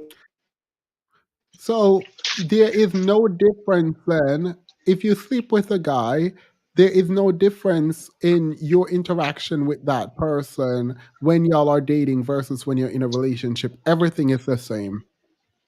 No, it's not the same, because a person that I'm having sex with is not going to get as much time or an investment as somebody that I'm choosing to date. But at the same time, I'm not sharing dick, and that's going to be known that I'm not sharing dick, among other things, right out the gate. I'm going to make it known. Okay, so your action, you just confirmed, would be different when you're dating someone versus when you're in a relationship with someone. And I'm not just talking about sexual relationship. I'm talking about the way you just said it, where they're different investment for different times. So wouldn't that be the same also on his end, where there are different expectations for him when you're in a relationship versus when you're out? And doesn't the definition of the relationship, even if you don't say it outwardly, doesn't defining the relationship in this way means that the title de facto, even without the label, matter? Like, it sounds like it matters even to you. Well, it doesn't matter, not so much, because one expectation I'm going to have for any man that I would be being intimate with is that it's going to be exclusive. Now, whether I choose to invest my time in you or not is a different thing. So I would have a different set of expectations for a person that I'm not invested in versus one that I am, but it still doesn't negate that there's still going to be some expectations. You're still not going to go and share your body with somebody else and then come tell me, oh, we weren't together. That doesn't work. That don't work over here. It just doesn't. The expectation is there, and they can either accept it or decline it. Yeah, but again, it sounds like the expectation and also investment changes with the kind of relationship it is. If it's we just met for one date versus we are dating versus we are in a relationship, expectation changes based on the level of intimacy and commitment that one has with the other person, which is presumed in the most direct sense in the labeling of where you are. And by the way, I don't disagree with you that the label itself doesn't matter. And the message that you're putting forward, I fully agree with, where why are you chasing the label as opposed to the kind of functional relationship that you need? Like the being placated by the label does the opposite, where they get to run amok and give you a label. So I fully understand, but that doesn't negate, even though I fully agree with you, the importance in some ways of the label. And then there is a separate thing about sort of societal expectation, which you diminish, sorry. I don't know why you diminish it from us. I get it that you shouldn't be pressured into like doing things for society and keeping up an image.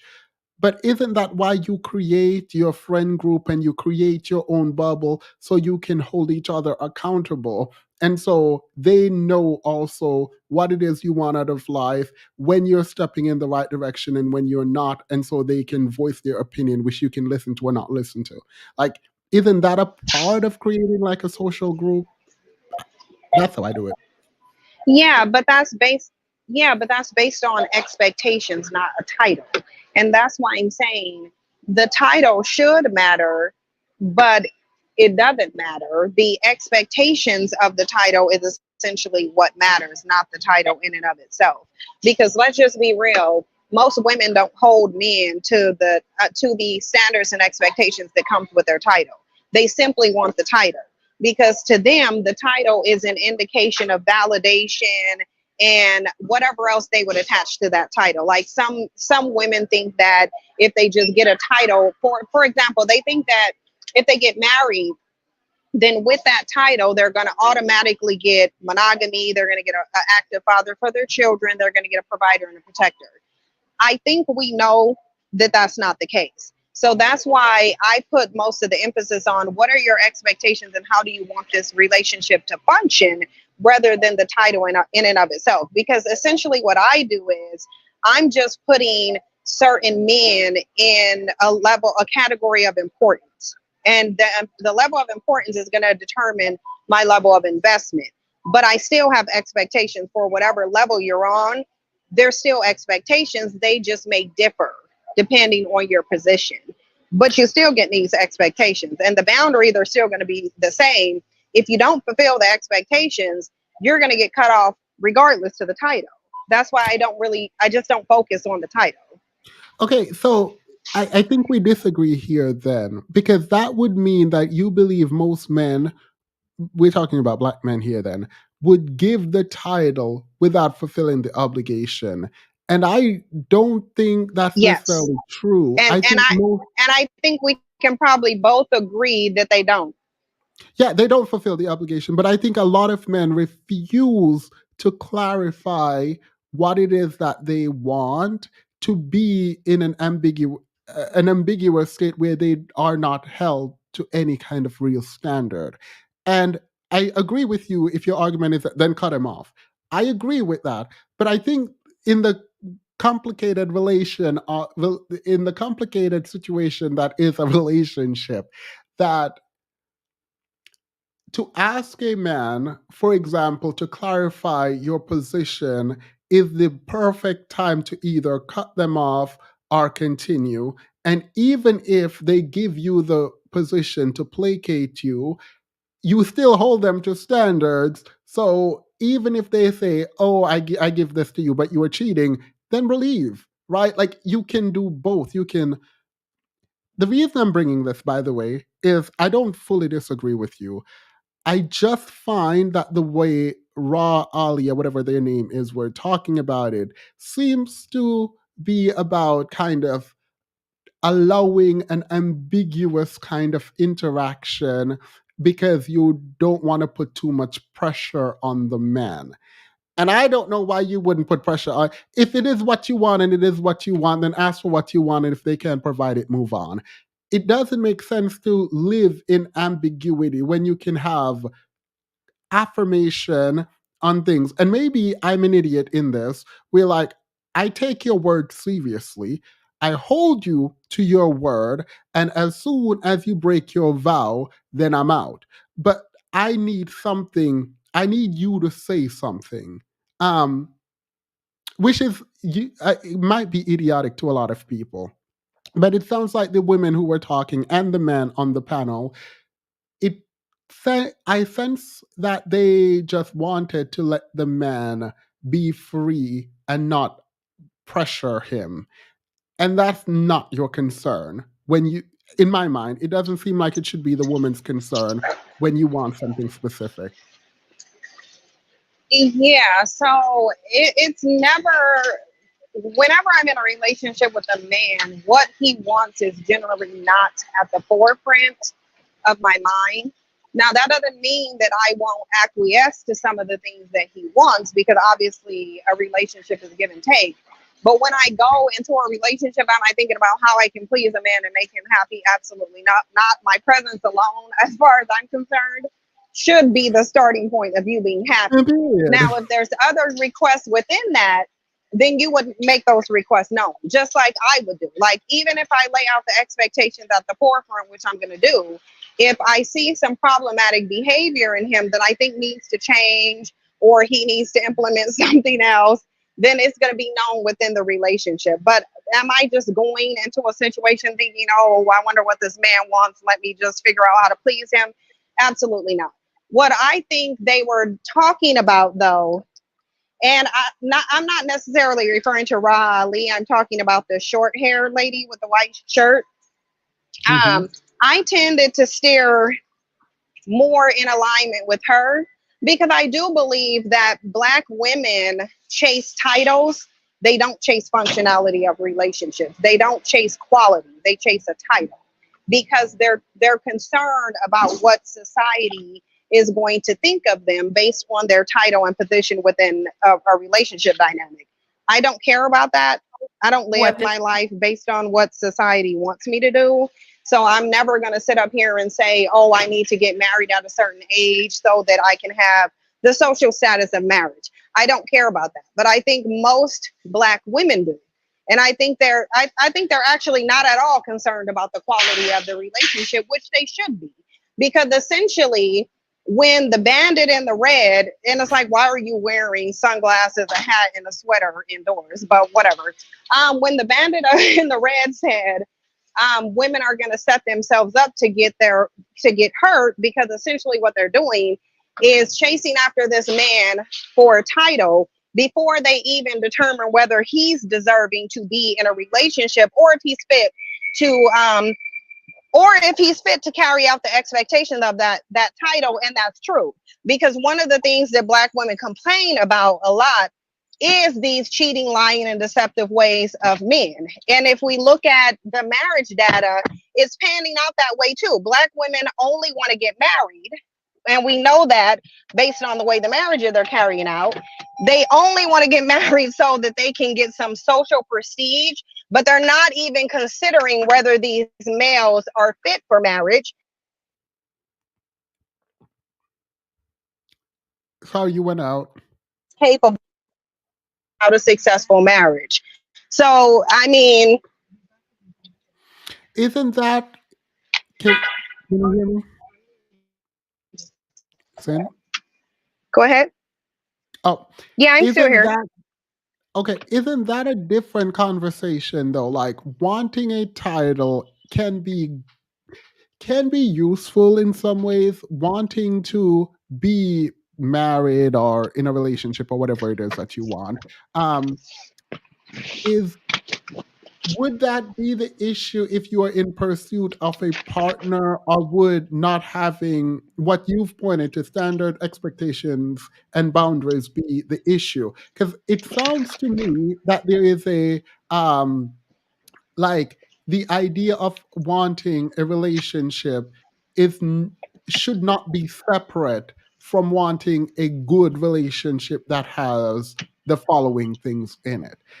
And it sounds like we're separating the two, where in my mind they should be one. So the argument shouldn't be forget titles, but if you are getting a title, make sure that it comes with these things, or that you should not ignore your standard expectations and boundaries because you are now a wife or because you're now a girlfriend. You still have all of those same standards.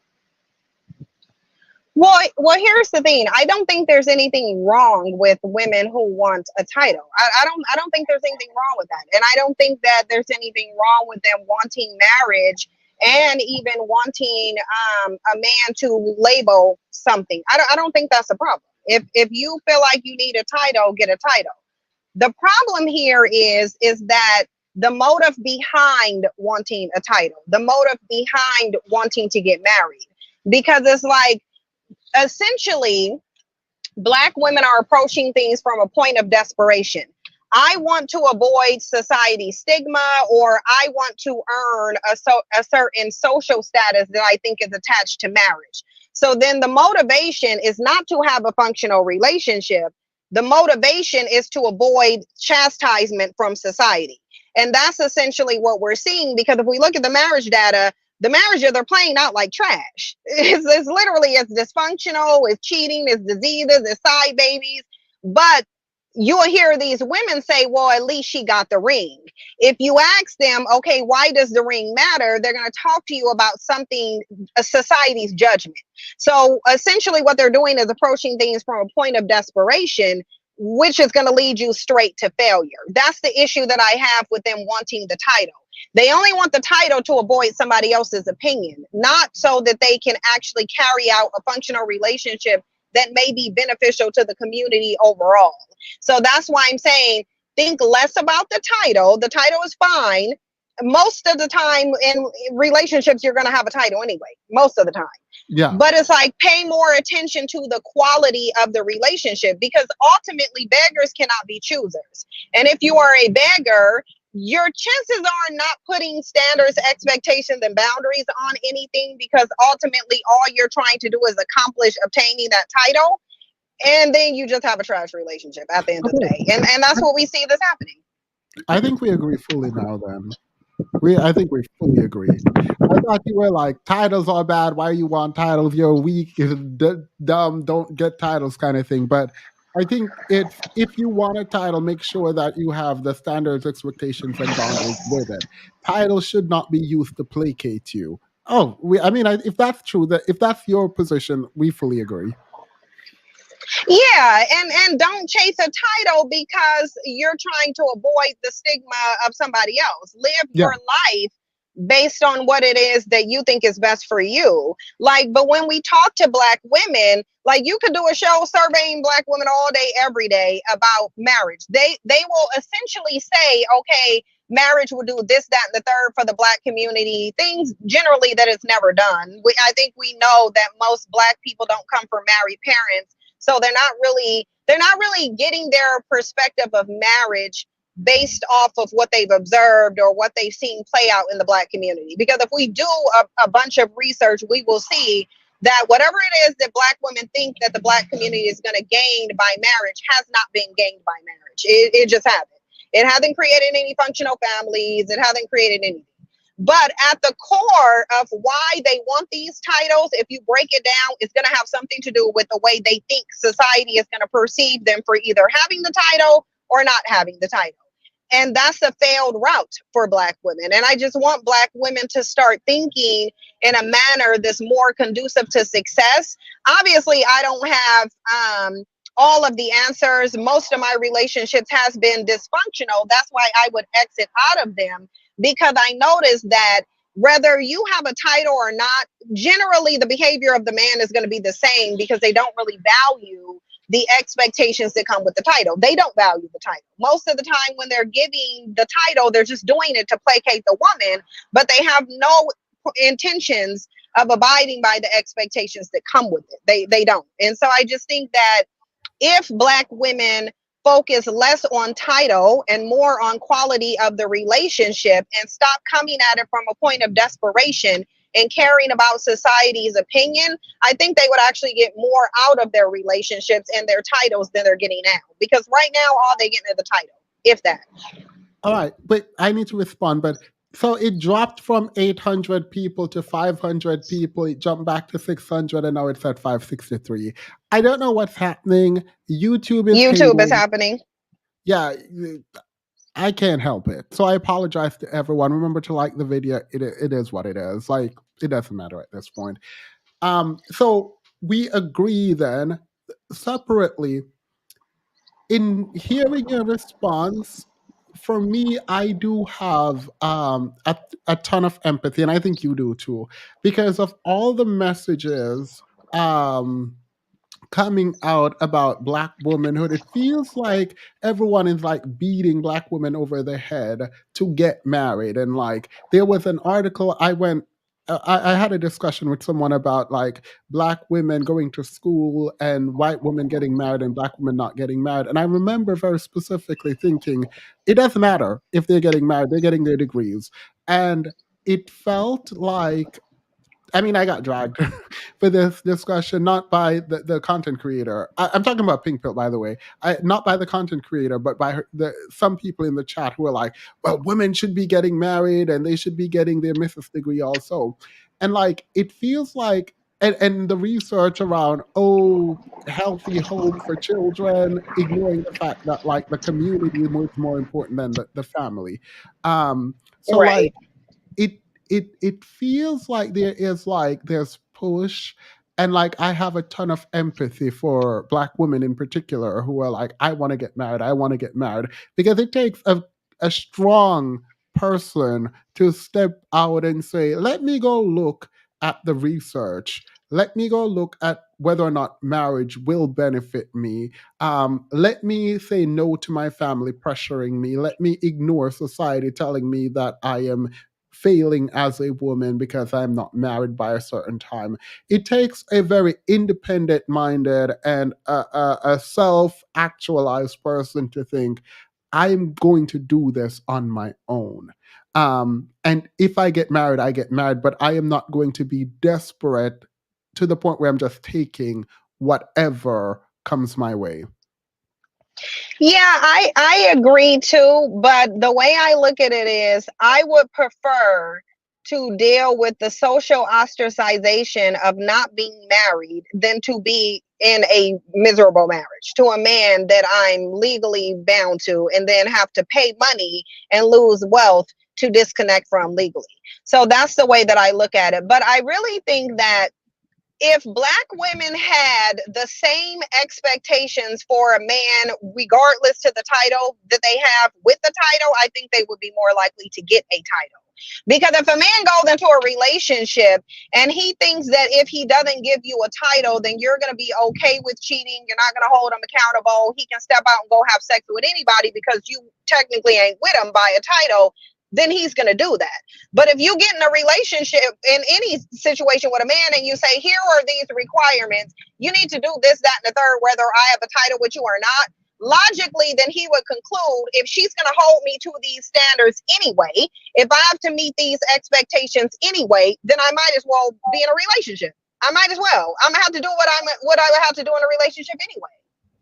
And so I think they will be more likely to follow through with those requirements if they were required, regardless to the relationship title. And we see too many women saying, well, if you don't got a title, then he can do whatever he want to do. No, he can't. And he shouldn't be able to do whatever he wants to do. If he's laying down with you, why does he have a right to go put your health in jeopardy and give you diseases just because he didn't give a title? No.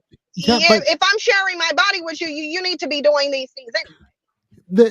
But the thing is, that sounds like a self-respect thing as opposed to a title thing. Because as I'm hearing this, it sounds like if you as a woman only, like if you are like, I don't mind being with you, I don't want you to sleep around. If you want them to sleep around, then that's fine. But if you don't want them, but you're only allowing it because you're not in a relationship yet, then you don't have standards. And like getting a title doesn't change the fact that you are willing to violate your own boundaries in an effort to keep a man around. And that sounds like a self-esteem issue as opposed to a title issue.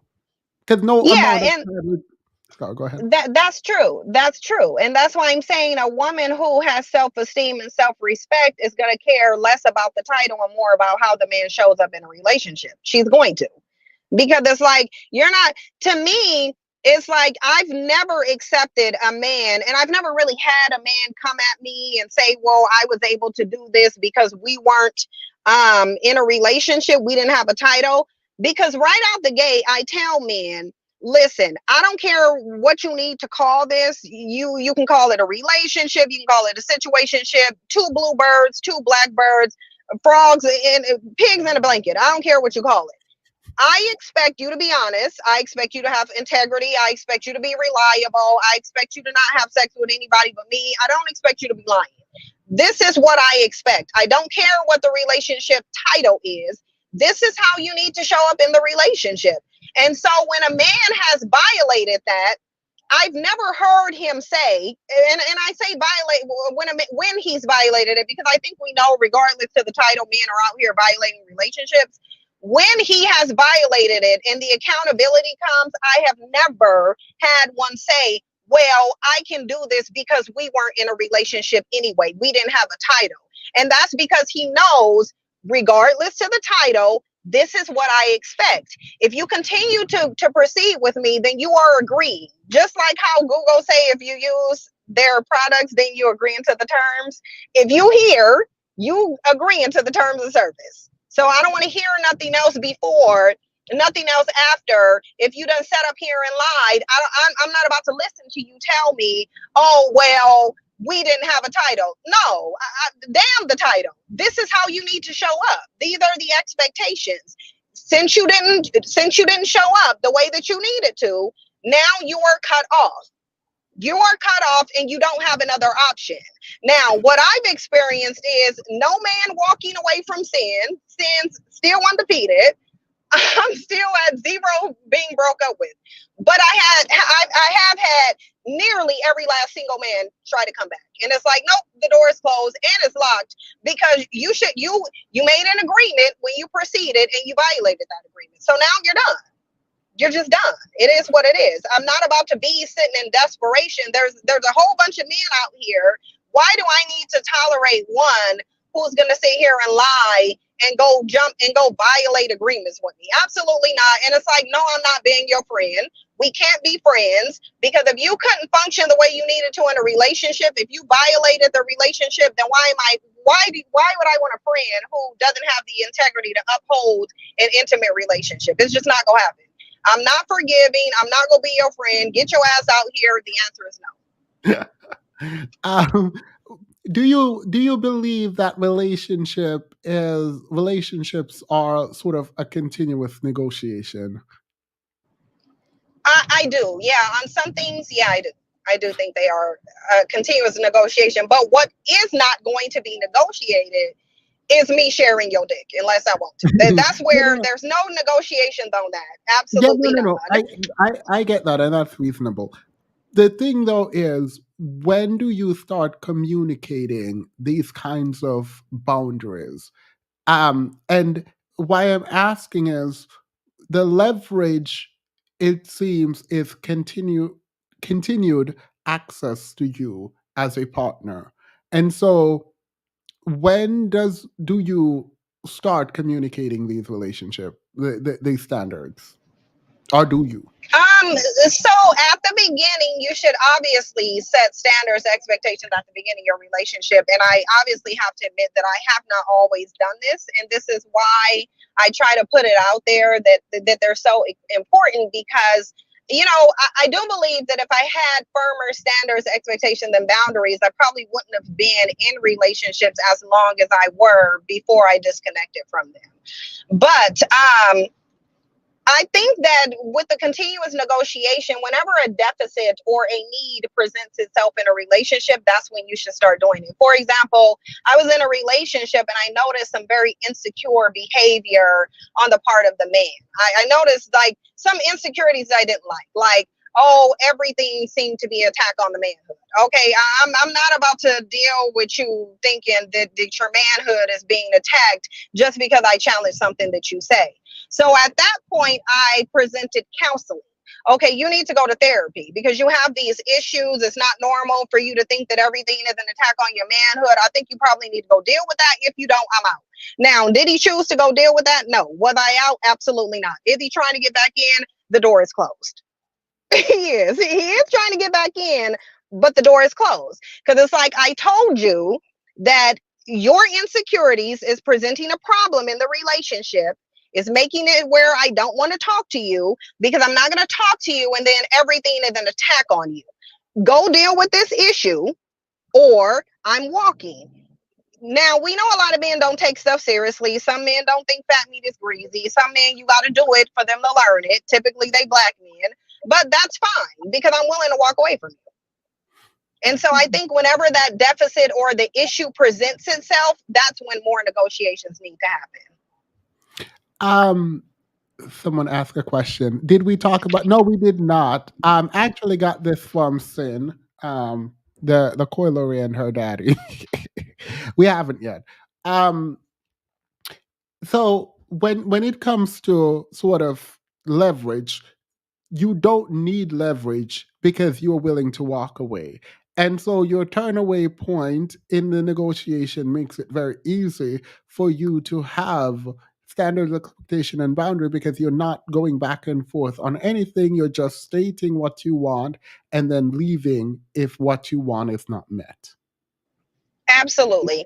And I'll even allow him to bring up, I'll even allow him to voice something too. But the thing that I see with a lot of black men is they don't present and I say black men because I've only dated black men. They won't present an issue that they have with you until you present an issue that you have with them. And to me, yeah, I disregard that too because it's like if this was the issue, you would have brought it up long before I mentioned it, and all you're doing is trying to gaslight and deflect from your own behavior.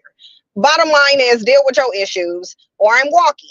And I do that because I know the type of woman that I am. I know how I'm going to show up in the relationship.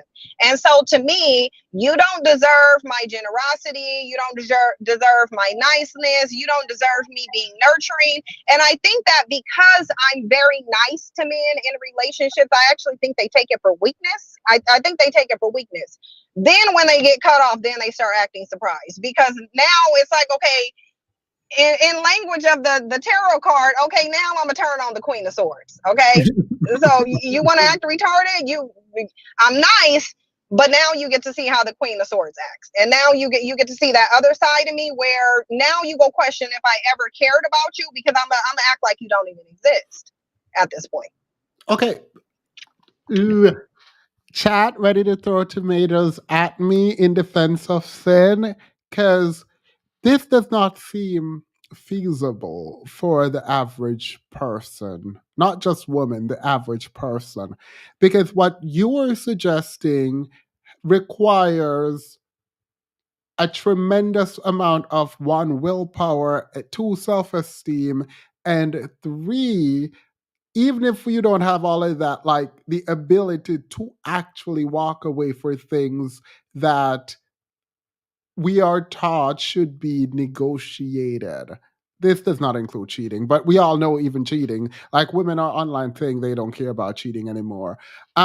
So how, like, it doesn't seem like a feasible thing to say, okay, do this or I'm leaving. Because then at every point through this back and forth, this kind of negotiation, you are leveraging leaving, and that feels unstable, right? Like if everything is a walk away point, it feels unstable.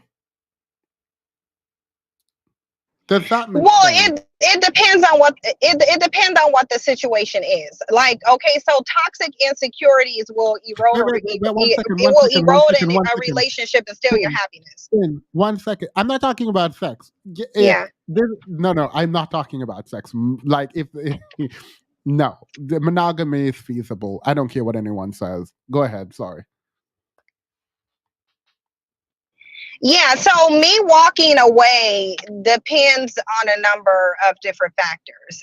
First of all, whenever the problem has to be something that's going to like severely hinder the relationship. Like, I'm not about to sit there and say you need to start pushing the toothpaste from the bottom of the toothpaste container, or I'm gonna walk away. No, it has to be something that's going to erode the quality of the relationship or cause me dishappiness, to not be happy. So a toxic insecurity is something that, yeah, I'm about to walk away from, because chances are I'm probably experiencing dissatisfaction in that relationship before I even bring the issue to you. I'm bringing it to you because, to me, it's making me unhappy. So first, I'm going to determine that. Can this relationship still last with this behavior that he's engaging in? How important is this behavior? Then I'm going to think about what the man is providing to me. Everybody deserves a second chance. I know I'm gonna ask myself, 14, 15. I know. how likely is it? 100. Right. Sorry, I don't know why it was playing. Go ahead. Yeah, but I'm saying then I'm gonna ask myself, what is this man providing to me? Mostly intangibly, because obviously I'm gonna put intangibles over tangible. Tangible are important too, but when it comes to the functionality of your relationship, that's going to survive based on intangibles for most people.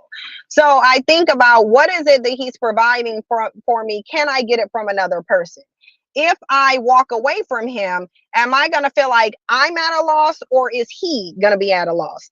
And most of the time, he at the loss. He's the one losing. So to me, if I feel like I'm going to take a huge loss, then that's going to determine, whether or not I'm going to walk.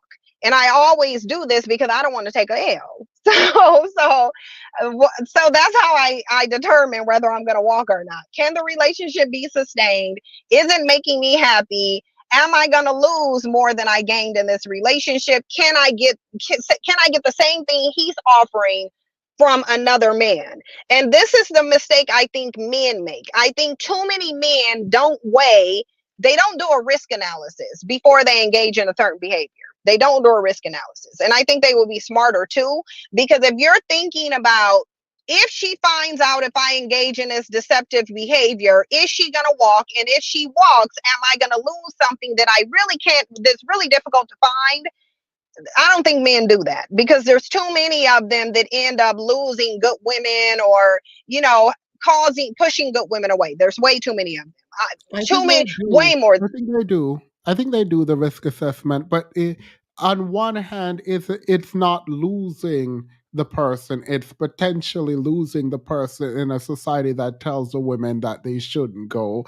Therefore, the likelihood that they will leave is very slim, and so there is not that high of a risk. Though you are right, a lot of men do lose good women because it's wrong. How they balance it is wrong, and the women decide, I'm not doing that, and leave. But I do think some balancing is happening, but the balancing is within a society that they believe is pressuring the woman to stay. Therefore, the likelihood they will lose the good woman is low, so they can run amok. Yeah, I absolutely agree, and I think that they apply that across the board to women. Yeah. And it's like, you can come over here and apply that, and you just gonna find out. It's like you gonna be in for a rude awakening. It's like, if you think that way about me, you're going to be in a very rude awakening, because you're gonna get shown real quickly. It's like, that's fine if you want to come over here and see. Then just come see, because I'm definitely gonna walk, because most of the time the man isn't providing more of substance in the relationship than the woman is. Most of the time the woman providing the most anyway. But I do think there's too many women who, in addition to not walking away, there's too many women who will say they leave and then they don't. And it's like, if you're gonna leave, if you open your mouth to say you're gonna leave, you need to leave. Don't say you gonna leave if you don't, because if you say I'm leaving and you stay, guarantee that man is gonna get worse. Guarantee it. Yeah, they're going to even more. I agree with you. Not only do I agree with you, like, let that man cheat in peace if you're not leaving. Pretend like Yeah, you and don't see, know I'm if gonna you're leave ready because to leave. I'm gonna leave because I'm not. You're not gonna. You ain't gonna force me into a situation where I'm sharing some dick. It's like, you Yeah. must be crazy. You must be Yeah. real crazy. And I actually do think that if more women leave, the calculus would be different. And I'm glad you brought that up, because I do think if men were actually afraid to lose women, maybe, I'm not saying this is a sure thing, they would, in fact, try at least harder to be better. Separate from that, because I don't actually know the answer to this, because how do you get people to walk away when it doesn't serve them? They have to think about themselves. Think about yourself. Think about your happiness. Like, I don't like to be unhappy. So when I was in a relationship and I was incredibly unhappy, that was to me where I was like, okay, let me just give him an opportunity to fix himself. And where I made the mistake is that rather than telling him if he don't go to counseling, I'm walking, because he did go to counseling, but he didn't go with the intent to change. He went to placate me. He went to counseling because I said, if you don't go to counseling, I'm leaving. What I should have said is, if you don't go to counseling and fix your issue, I'm leaving. And that's the thing. To me, I think with men, you have to kind of spell things out to them like children, because it's like, I should, obviously, to me, it's common sense that if I'm saying go to counseling, it's because I want you to fix something.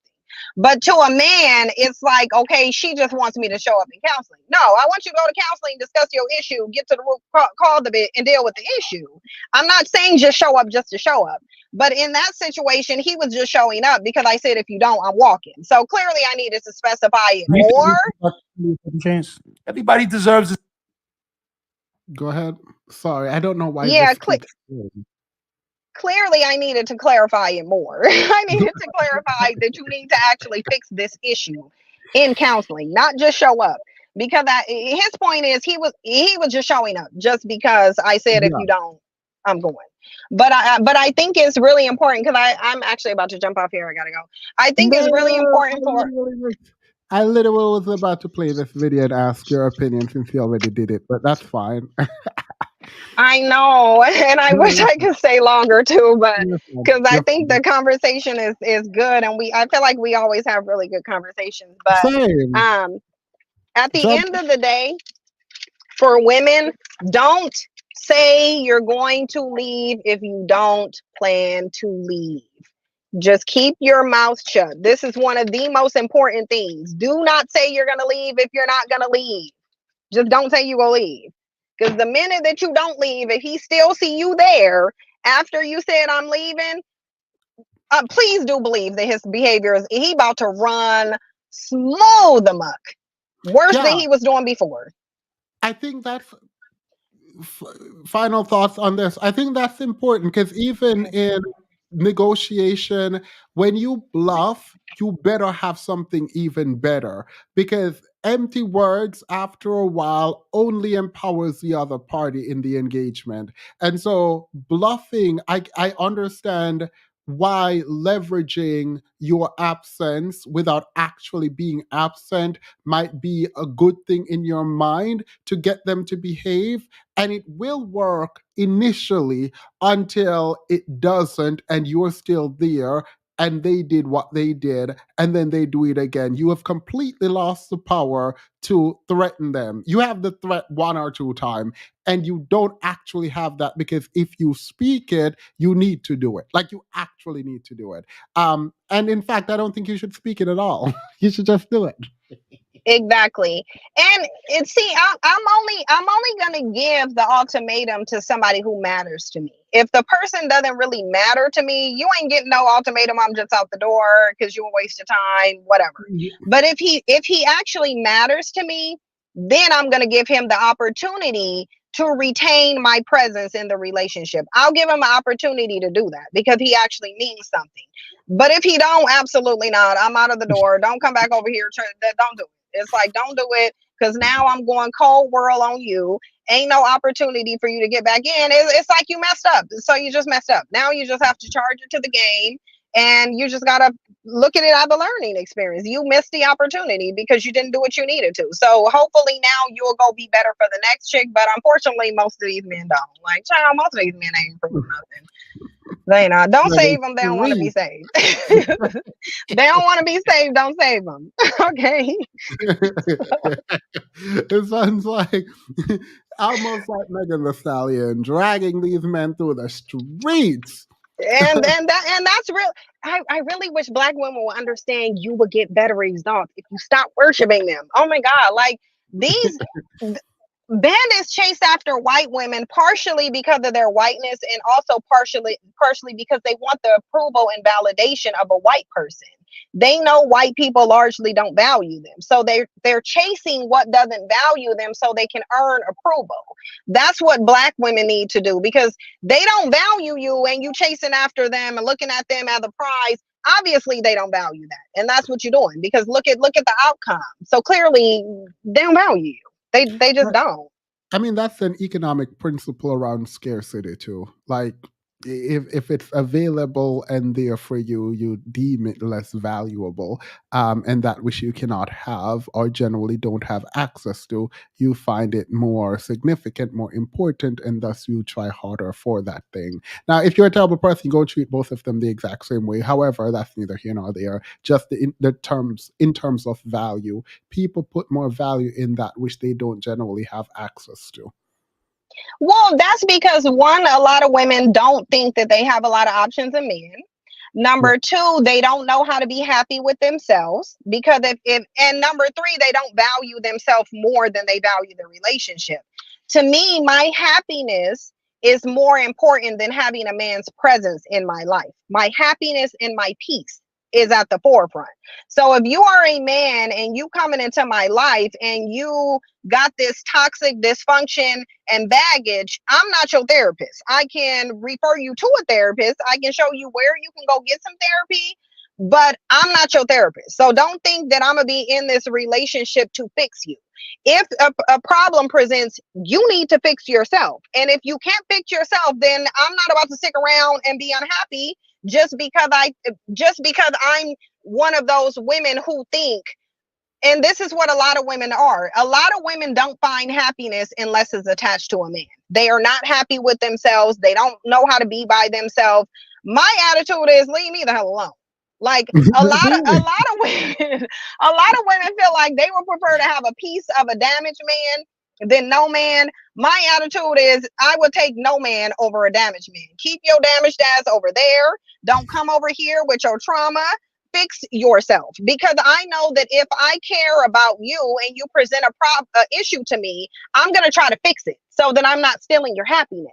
If you can't do that for me, if you think that you're going to run around here with your toxic ways and I'm just going to keep dealing with it, you got another thing coming, because I don't really need a man to be present to be happy. Most of the time, I genuinely do prefer to be by myself. I genuinely prefer it. In fact, every single time I've met a man, it was during the time that I want one. I ain't even looking for one.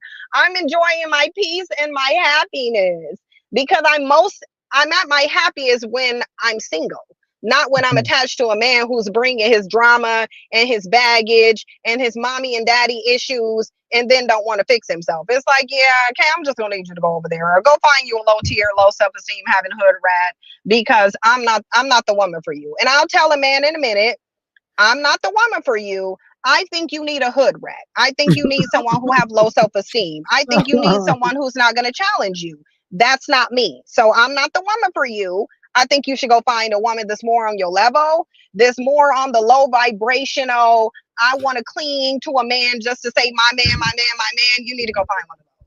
Okay, so I disagree with the way you just said that, but I don't actually fully disagree. I think,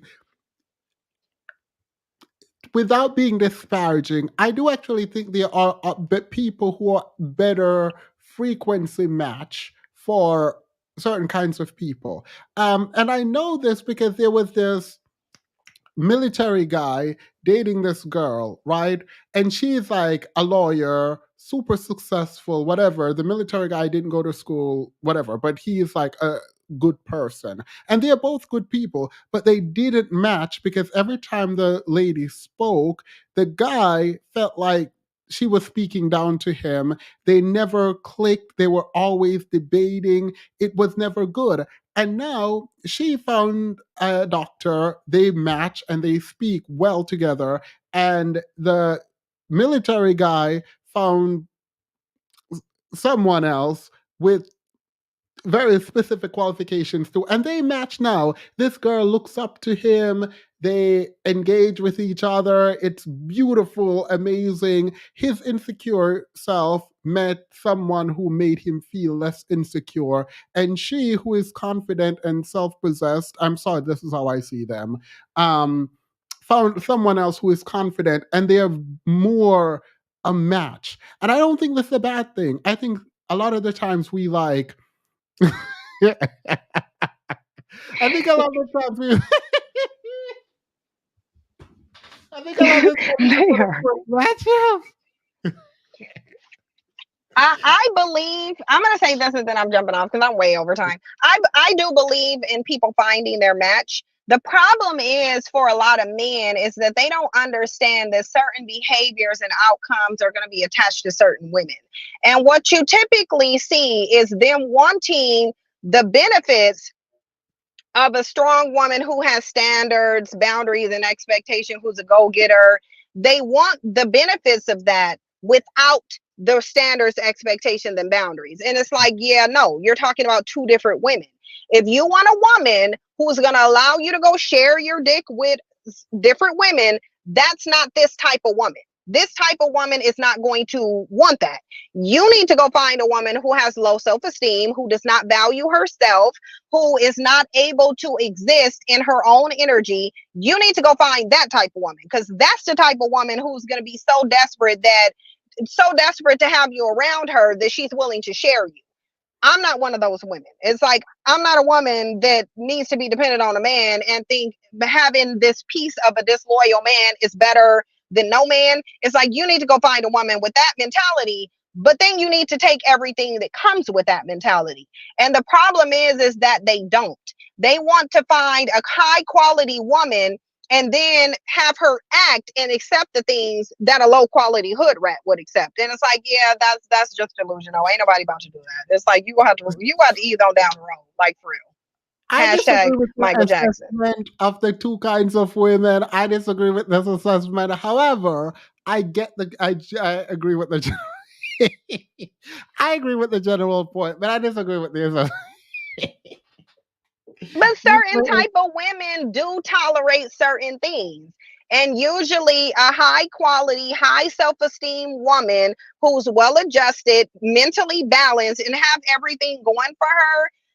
Really? So she about to sit up here and tolerate you running around in the streets?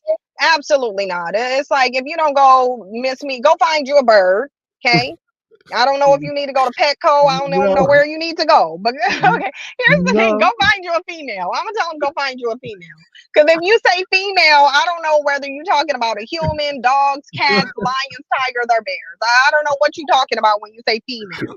Go find you a female. That's what I'm going to tell them. A female is more suitable for you. I'm a woman.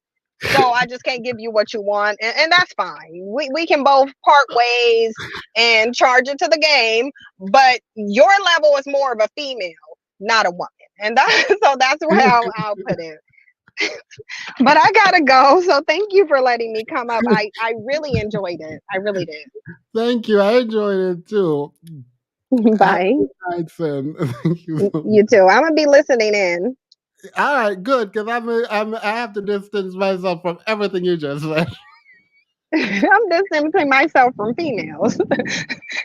Unless it's my cat, then I'll deal with her because she a female. But otherwise, yeah, miss me with the female. But all right, I'll be chiming in. Thank you. Thank you so much. All right. Okay, first of all, no, it's just a difference in how you relate to each other. And it is okay when you don't match with someone to go find someone different, not a hood person, just someone different, and enjoy your life. My military friend and his girlfriend now, my lawyer friend and her boyfriend now are living amazing life. One obviously more amazing than the other. They're living amazing lives with people who love, appreciate them, and he found someone who look up to him because he can pay the light bill or whatever. So like everyone wins. I think it's just different things for different people. So it is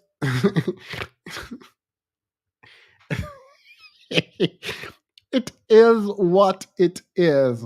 No, don't try to patch that up. I ain't patching nothing up. You ain't heard me. Let me find this comment.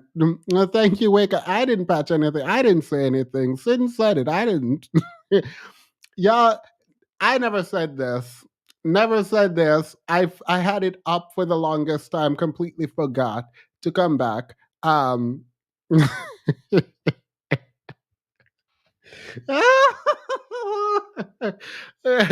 I mean, this man gave up vacations all across the world so that he could find someone who look up to him, girl. Period.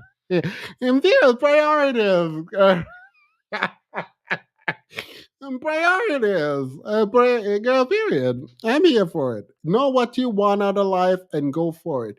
Don't let someone else's success and amazing life stop you from living your best mediocre life. I just never understood that. I never did. But I'm gonna move on.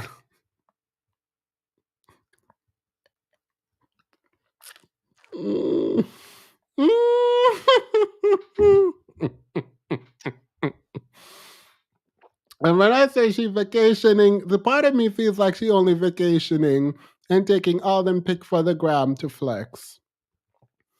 I believe that was the flex, but I love that for her. I love that for her. And he's driving down the street. I'm done. I am done. This is out of line. Way too far. All right, let's go to Benzino. Let's hear what Benzino had to say.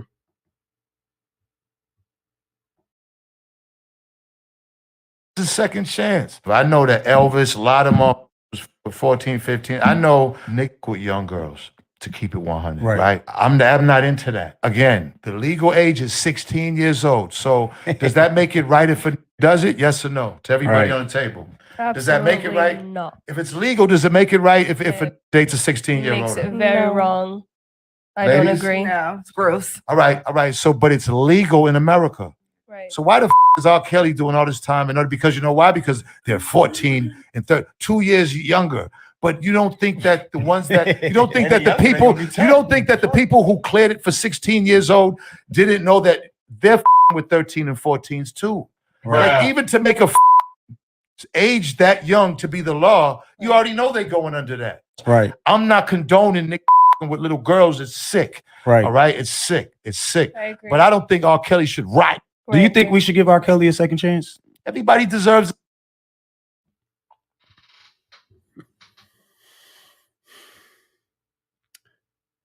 Find your neck before you find the audacity to do what you're doing right now. And it didn't escape me, mind you, it did not escape me that all of the women were very sure in their response that you should not be messing with kids. And the men seemed uncertain. Why are you asking this question? Why are you engaging this way? And the truth is, for Benzino, what R. Kelly did was not that bad. Thus, he should not have to lose his entire life and livelihood to what he's done. This is predatory. This is condoning predatory behavior. Like the fact that on a podcast you are asked about R. Kelly and then you go into the age of consent as if the legal age of consent should set your moral compass for how you engage in dating and relationship is absolutely bizarre to me. And you need to be dragged for it continuously and consistently. I don't know a Coi Leray girl. Let me be honest. Like, don't know her music, don't know much about her. All I know is that a bunch of people try to body shame her continuously online because they don't like her body. And I don't know why people's bodies becomes the central and focal point for critique online, but we're not here to talk about that in any meaningful way.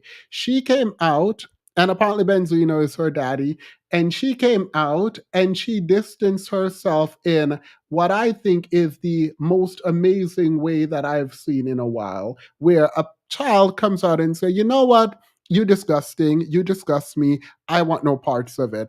And I appreciate that. I appreciate that. So let me put it on the screen. This is no neck behavior, right? Period. Not only am I going to go through this, I think we need to take a step forward while taking a bunch of steps back, thinking about the adultification of young Black girls and specifically around Alea. And I'm going to explain why I said that, because this Washington person, we'll get to it when we get to it, because I have a problem. I have a lot of problems here. So Coi Leray says, I want everyone to know, I want everybody to know I want nothing to do with anything my father has going on. I haven't spoken to him in over a year, and I don't condone or respect any of them interviews he got going on. I don't respect his decisions, and I really want nothing to do with him. Please don't even think of me when you see him. Sharing the DNA and blood doesn't make us family. Loyalty, boundaries, respect, teaching, guidance, love, patience, encouragement makes us family, right? So she is distancing herself from her useless, let's just go with wannabe, father. And I appreciate this because so often children feel like they need to stay with their parent and back up what their parent says. And I'm glad she's finally, well, she's been talking, but I'm glad she's like, yeah, absolutely not.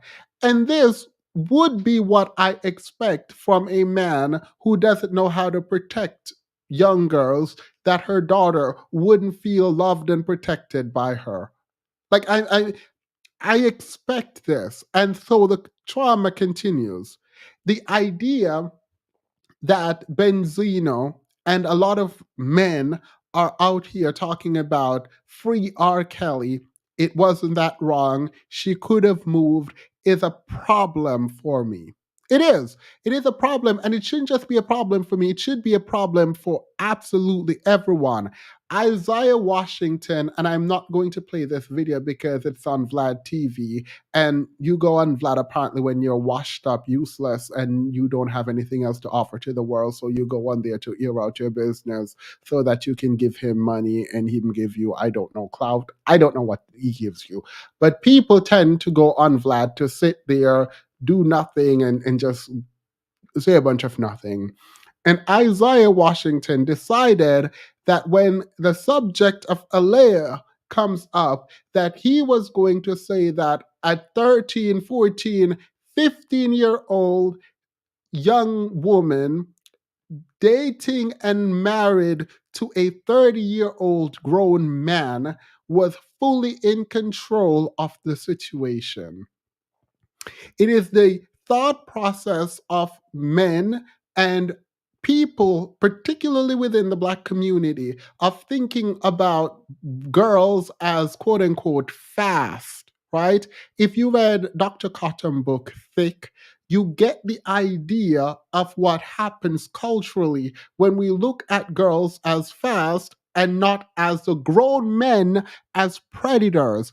It did not pass me, mind you, that while Alea was being abused prior to her death, rest in peace, that she was demonized in the media while R. Kelly was collaborating with the biggest artists and celebrated as one of the greatest R&B singers of his generation. The fact that simultaneously, while they were praising R. Kelly, they were dragging Alea for being fast. Y'all don't see a problem with this culturally? You don't see a problem. And let me just get this out of the way. It is wild to me that because a young lady is quote unquote beautiful, traditionally beautiful, that is the excuse used by other women to drag her and pretend she's fast because you are jealous. That is wild to me. That is a child. The fact that grown women were jealous.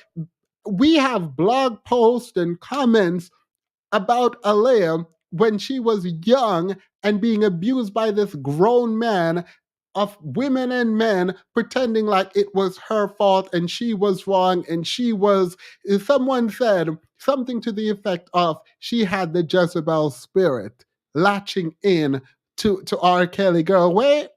So all them little girls, when he was running to the school, sitting outside of the school to get little girls, all of them had the Jezebel spirit. Y'all just gonna blame the children in this?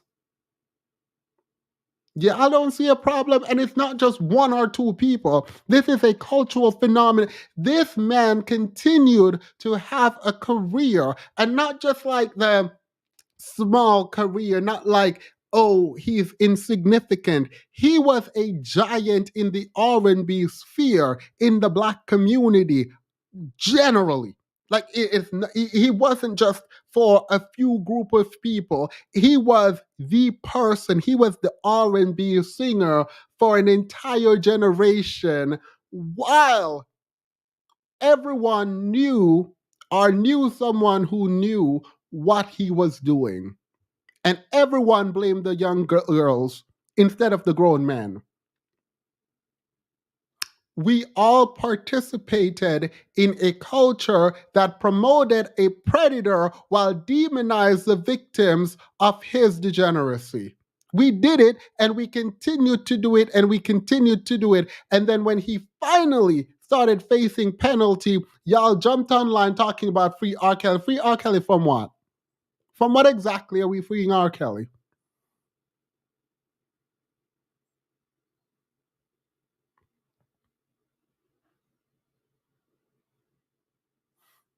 It's funny now because every single time I sit and I watch people talk about Aaliyah, and people engage with how beautiful and amazing she was. Her music was great. Her movies were great. She was multi-talented, all of that.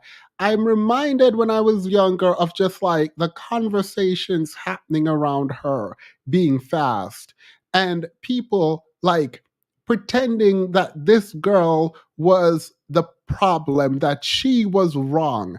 And it's funny because all of that news coverage kind of got erased. I even remember Brandy. I remember Brandy talking about how Aaliyah is fast and my mom wouldn't let me do. Anyway, it's not a Brandy drag moment. Brandy was also caught talking to Kelly Rowland, and Kelly Rowland told her why she didn't like him. Apparently, Brandy just wanted to be a mean girl. It is what it is. But so much of the public discourse around young women, in this case, Aaliyah, was about how she is fast and she's wrong and she knew what she was doing and she seduced him and she. Meanwhile, R. Kelly is thriving in his career. Everyone was stealing from him. Apparently, he couldn't read. I don't know how he wrote all those songs, but everyone were just they were around him, and he wasn't the smartest guy allegedly, so he wasn't the one facilitating access to all these women. Who did that? Who was doing that around him? Not only is the question who was doing that around him and for him, as a community, we continued to push and support him. And I do hope that when we look back in history at the moments where R. Kelly was significant and a significant part of the Black community and the culture, I do hope that history writes about how terrible we handled it, how terrible we were, and how we uplifted, continued to uplift, and cared for a predator. I really do hope that. These were children. These were kids. There were women too. There were kids, there were women, and he was abusing all of them, allegedly. And we sat by while it happened, blamed the women and children, blamed everyone else except him. And I do hope that history is not forgiving. I hope history is not forgiven. I hope that we are dragged continuously, consistently. I hope that we are dragged. I hope that there is no mercy given to a culture that uplifted a man who we all knew he was doing it. We all knew it. We all knew. Also, Diddy, we all knew. We all heard about it. And I know why let me rephrase that. I don't know, but I think I know why we did it. Because R. Kelly was that quote unquote weird uncle in our families.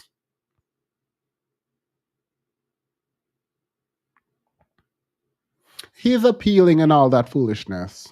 He's appealing. He was denied the appeal or whatever. I say allegedly for legal protection. It is wild to me that there is an unwillingness to take accountability within our own lives for that weird uncle, and we project that on a community level. And that is wild to me. That's disgusting. It is. And listening to Benzino be unabashed about his support for R. Kelly is disgusting. Listening to Isaiah Washington talk about how a child was fully in control of a sexual relationship with a 30-year-old man is absolutely disgusting. The fact that you can say that and have any semblance of a career is absolutely wild to me. That is wild. Like, isn't that crazy? Like, are we actually in the twilight zone? Because what? How do you have any semblance of a career or booking or anything left? Like, how do you sit up there saying that a child was in control of a sexual relationship with a 30-plus-year-old man, a grown man? How do you say that?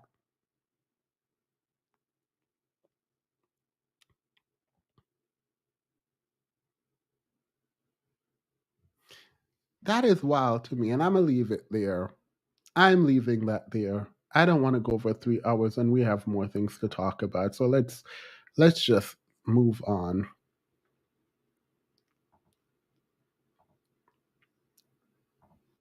It's how stupid you look when that married man told you that he was gonna leave you for his wife and kids the past 2 years. No. Don't scroll. This is you. I want you to see how stupid I look so you can see how stupid you look. Then you told your married friends about it, as if they were going to support you. This is actually also how you look in front of your friends, and they actually made a separate group chat talking about how stupid you are because you're stupid. Do you realize how dumb you are? And then you have the nerve to bother God praying for God to intervene so that he could leave his wife for you. Then the wife found out about y'all and then left him, and he still did not pick you. How dumb do you look in 2024? Tanisha, I just want to remind you how stupid you are, okay? How many of us are Tanisha? Be delivered, okay? Be healed.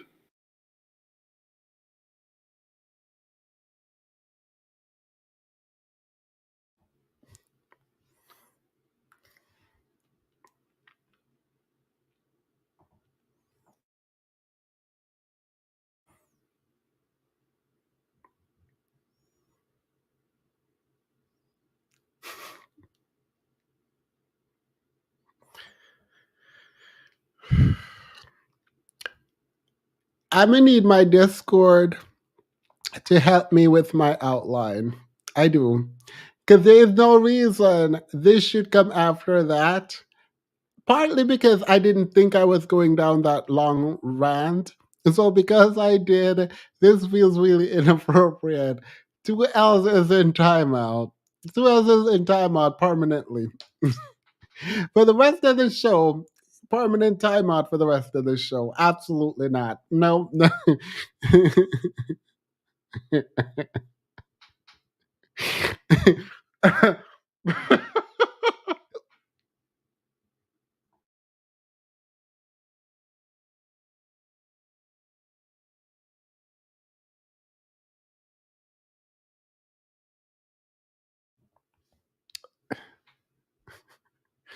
So, do I like that he named the person? Absolutely not. I do not like that he named the person.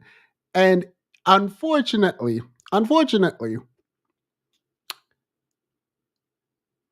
having had someone come on the stream and made the argument about wives, I can't drag this man. Y'all can't want me to drag this man. There is no possible way y'all want me to drag this man. When Confessions of a Married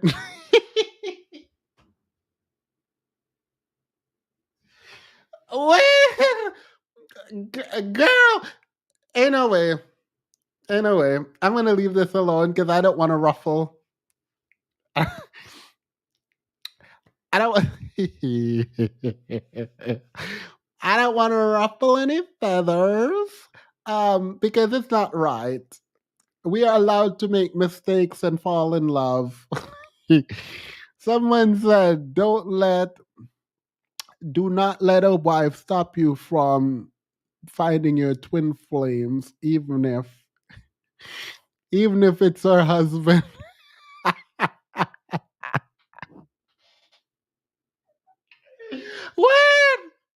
Wait, y'all out of pocket. Y'all are out of pocket. What do you mean? Don't let a wife stop you from connecting with your twin flame, even if it's her husband. Don't let a wife stop you from finding a soulmate in her husband. Go. What is this? Y'all are out of pocket. I'm just gonna quickly move on because I have 8 more minutes. So you know how I don't know how to do idioms? I found a footage of me. I found an old footage of me working hard with these idioms. Y'all want to see? Y'all want to see this footage of me? Here's the footage. Here's the footage of me struggling with American idioms. As the adage says, you give a poor man a fish and you feed him for a day. You teach him to fish, you give him, and no.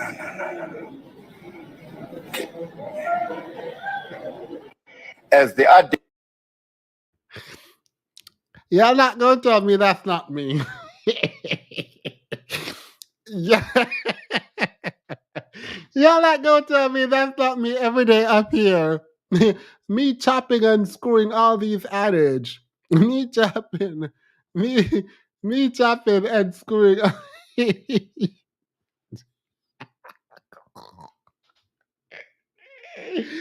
Ah! Oh my god. Again.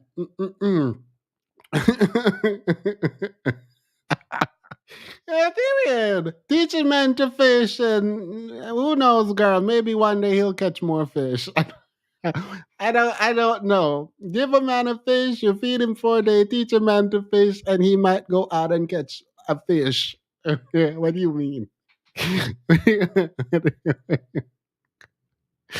girl, these people in divorce court or couples court or I don't know what this show is, but look at this foolishness. Look at this foolishness. You said one more time. Did I deleted it already? Girl, I deleted it. I have it. It's in my outline. Let me pull it up from my outline.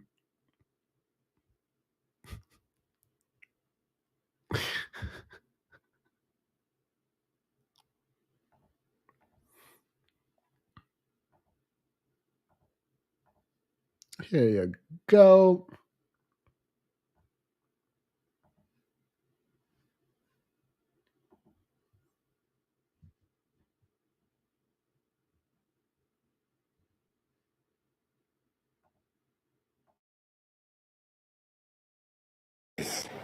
You give a poor man a fish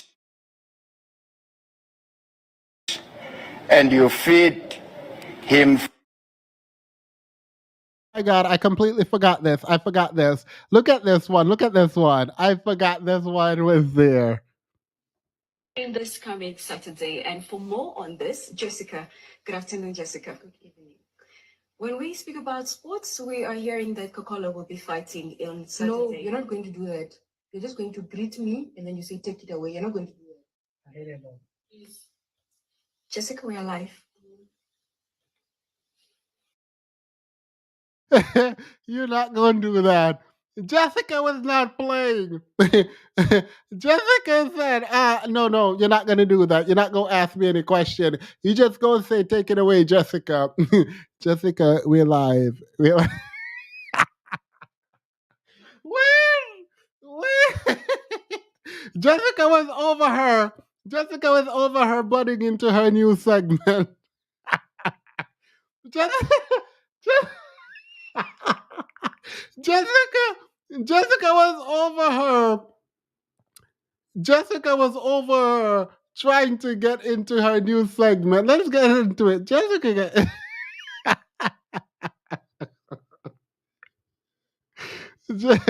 Jessica, we live Jessica. Oh,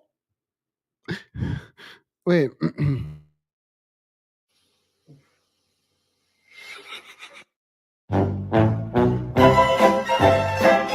For a day. You teach him to fish. You give him, and no.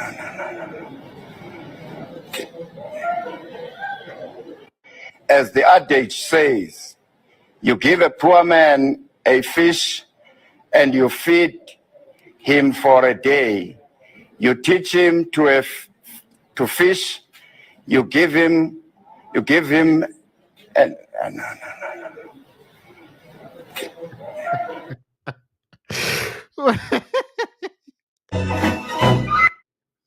Coming.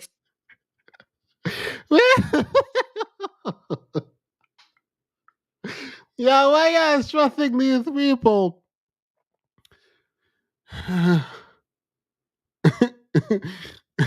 Wait, let's play. Y'all said y'all want to hear Jessica again. No, we don't have to. Yeah, 1 minute. Saturday, and for more on this, Jessica. Good afternoon, Jessica. Good evening. When we speak about sports, we are hearing that Coca-Cola will be fighting on Saturday. No, you're not going to do that. You're just going to greet me and then you say, take it away. You're not going to do that. I hear that. Please. Jessica, we're alive.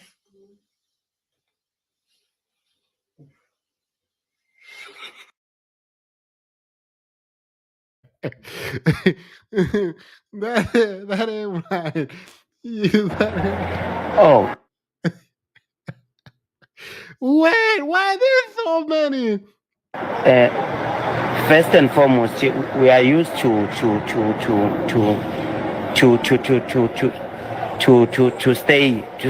stay outside. The cause of it, some of the structures there are like this one. It end up. That feels highly inappropriate, so I'm just gonna move on to the story. Ain't no way. Ain't no way. All right. So we have not enough time. So there is a man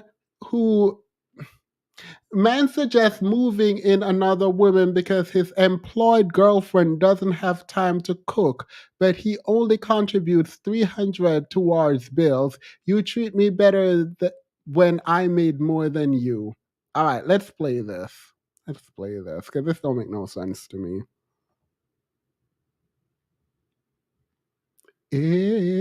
Whoa. Girl, right now, bro, that she can come in and be a part of the relationship, and I don't gotta deal with this shit. You must be out your mind, right? What you won't do, somebody else will. You think because you got a lot of money. I won't pay these bills no more, right? So all these utilities. But you don't pay your bills by yourself, love. What you think? Because you, bro, my mama said Christmas is next to God. $300 a month that you help pay. I think I'm more than 300, okay? And just because you make more bank than me, that stops you from being able to cook. The rent alone is $32.75. You give me $250 a month towards rent. And what? But if you made the same amount of money as I made cooking, I pay for the food. You pay for the food. I pay for the cleaning utilities. So let me bring it. How about you cook? What do you mean? I'm not. How am I supposed to cook and be focused on the work I got to do? That's impossible. How be focused? My work is more strenuous than yours. I can't be focused without a meal, though, love. You make way more bread than me, and you feel like you exempt from being a wife. And I make sure that laundry is done. I make sure that the table bill is paid. I make sure that a homegirl right now, bro, that she can come in and be a part of the relationship, and I don't gotta deal with this shit. You must be out your mind, right? What you won't do, somebody else will. You think because you got a lot of money. I won't pay these bills no more, right? So all these utilities. But you don't pay your bills by yourself, love. What you think? Because you, bro, my mama said Christmas is next to.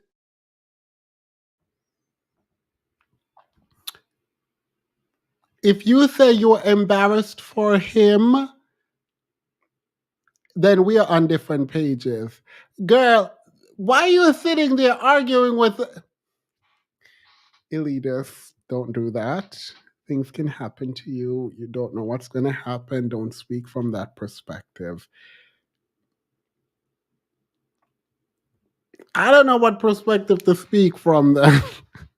Me arguing with myself. I don't know what. When do you mean you go sit there and argue with someone who? Why are you arguing?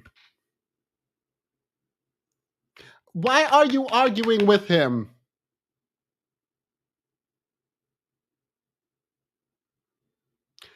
Why would you ever be arguing? Why are you going back and forth with this person, telling him the bill is the rent is already over $1,000 plus all the utility. He only gives you $300 and he wants you to cook. He wants there to be food when he comes home. Why are you going back and forth with him?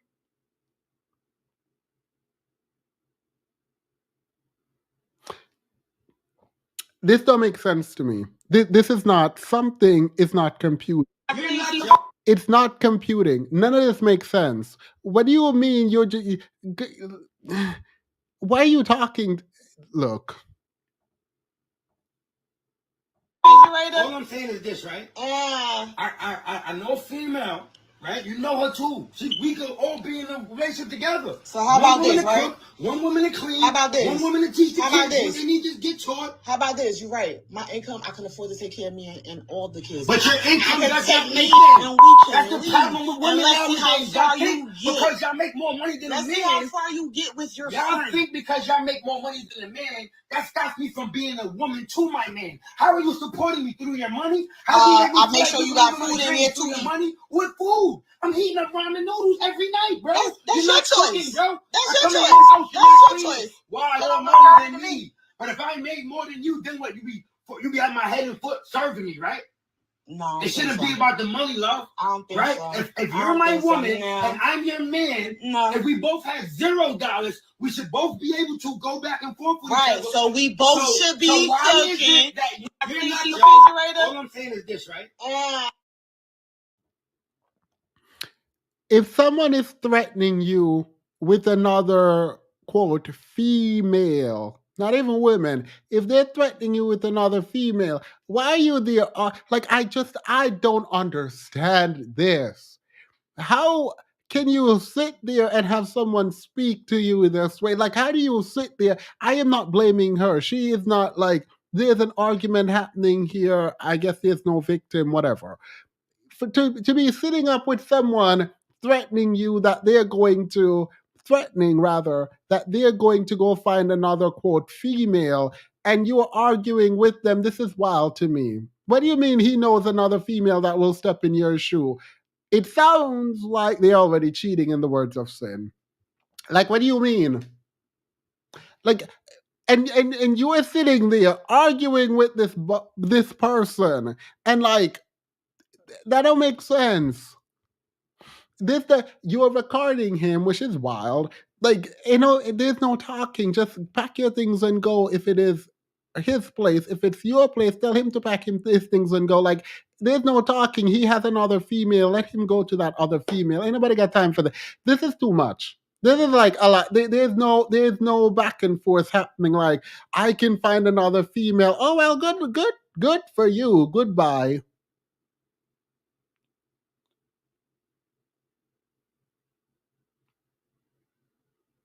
I come home, I'm hungry. You need to provide food because you make more money than me. Doesn't mean you shouldn't do the womanly duty. Well, if you believe there is a womanly duty, do you believe there's a manly duty?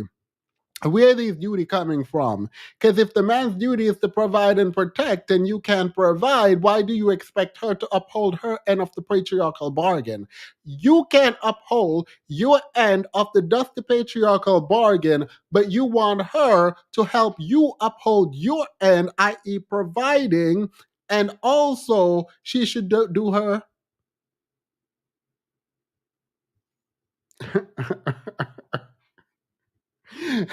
He lost me at female and only paying $250 per month.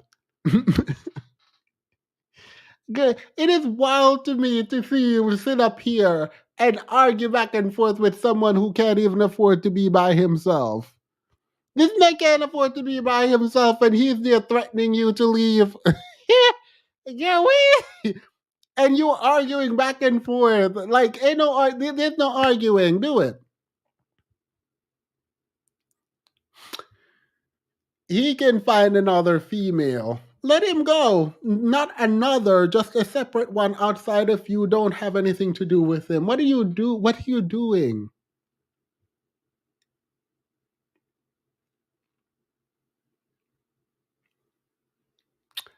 I mean, paying $3,000, paying $3,200 for rent is diabolical. When he's only contributing $300 is wild. That is. Ugh. His bank account balance say he is disqualified from any argument. Look, like, I'm not even saying be disrespectful to someone, because, like, no, everyone is you. Like, it is what it is. Treat people with kindness, care, compassion, all of it, right? But you lose all of that the moment you're telling someone who is providing a roof over your head that they need to come home from work. They make more than you. They're paying all the bills. They're working, slaving away, and then they come home and you're telling them that you need to come home to dinner? Oh yeah, no. If you're gonna come home to dinner, you're gonna cook that dinner. What do you mean? The fact that you can so eloquently lean into patriarchy to tell this woman that she should, quote, submit and do the womanly thing at home, while also acknowledging that she is the provider in the relationship, is absolutely wild. That you can actually think about the woman in the context of patriarchy, but completely remove yourself from your patriarchal obligation is wild. That is so wild. Like, patriarchy itself, I believe, is horrible, right? The role set for people within the context of a patriarchy is bad already. I can completely understand how disgusting patriarchy is and people's pushback towards it. Fine. But how are you using patriarchy? How are you using it to condemn her because she cannot do what she needs to do within said patriarchy, completely ignoring the reason why she can't do what you want her to do within patriarchy is because you can't fulfill your role in said patriarchy? Girl, what do you mean she is having to do your work for you? Girl, what do you mean? The problem is that she isn't holding him to the standard of patriarchy that he clearly right, like, girl, yes.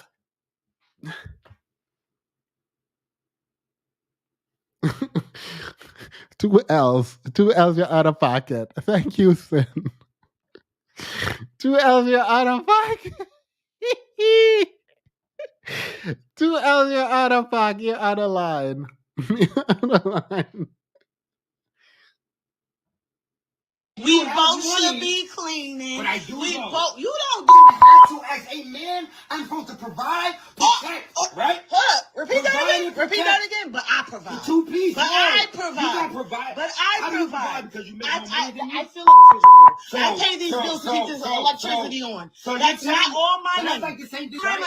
Oh, I make this amount of money. We don't. But when you was broke and before you had that job, I was getting it all the time. When you was broke and before you had that job, you was asking me, what would you like to eat today, babe? Okay. You don't even ask me that no more. Okay. When you was broke, I provide. When you was broke and I came to the house, you made sure our kids cleaned up the house because daddy was coming home. Now I gotta walk through my house and I have to step over things. You know what I mean? But you as a woman need to learn to stay in your place.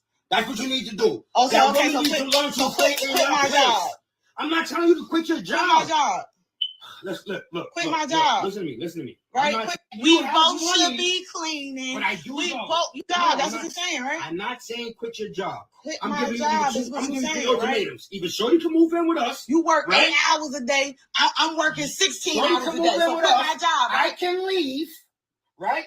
Or you can recognize a woman's place, right? Because you making $95,000 has nothing to do with the fact that you don't please your man. You don't cook for your man. Bye. Did you not hear me? Bye. Bro, I'll easily go. You gave an ultimatum to go right there. Why though? Why? When I could get a female who we could all be happy, bro. I could get somebody to cook for us. You don't never gotta cook. You want to work all day? That's the difference between me and you. I don't need you. You need me. That's the difference, right? I need you. Yeah, you need me. I need a woman to be a woman. I don't need you. If you didn't need me, you didn't be complaining about food, right? You wouldn't have a complaint right now. You need a woman to be a woman. She just asked you if she should quit her job. You said no. She works more than you. She makes more than you. And you can't come home and cook the food.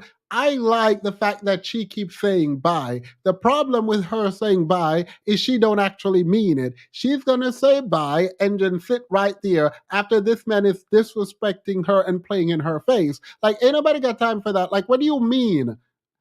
Don't say bye. Show him. Pack his stuff and move him out, or you move out. Ain't nobody got time for that. So I almost thought this was a skit. I did.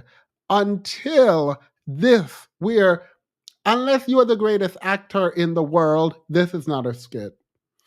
If this is a skit, give this man a role on a TV show. If this is a skit, Give this man a role on a TV show. I don't know if it's a skit, mind you, but if it is a skit, he deserves to be an actor. Wait, is he short? Is he short and broke? The stars above the emerald forest. You can't do that.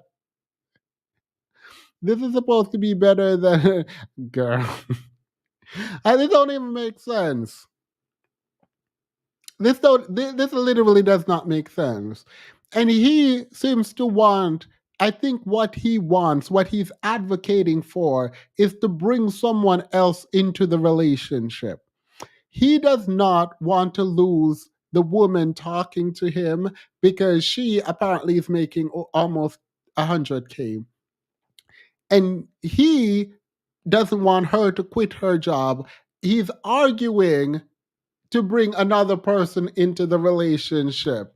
So not only don't you pay the bills, right? And you don't help her out around the house. Now you want her to pay the bills and for you to bring another woman into the relationship while she's taking care of you and the other woman. Girl! The ghetto, absolutely not. The fact that he brought it up and she's not already triggered kicking him out, I don't know what to tell you. Don't trust a man over 25 wearing skinny jeans. Girl.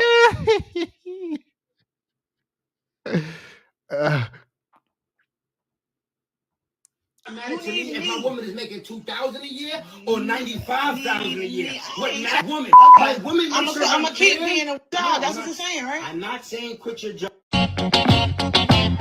Quit my job is what you're saying. Look, that's dusty. Like, ain't nobody got time for that. Like, watching that annoyed me, but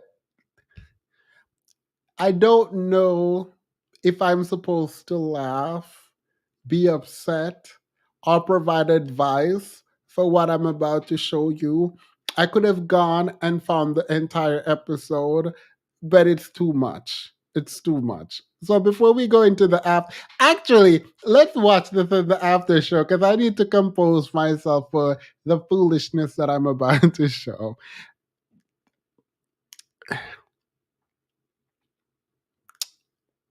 Let's go into the after show because I need. This ain't right. This ain't right. I'm gonna show y'all something in a second.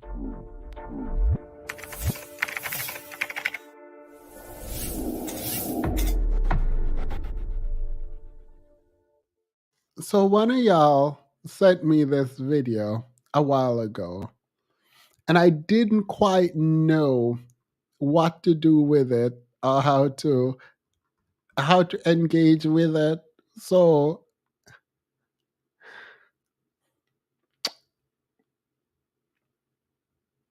here we go. I'm not even gonna look. I'm sorry I can't even introduce this clip. Let me zoom in so y'all can't read anything.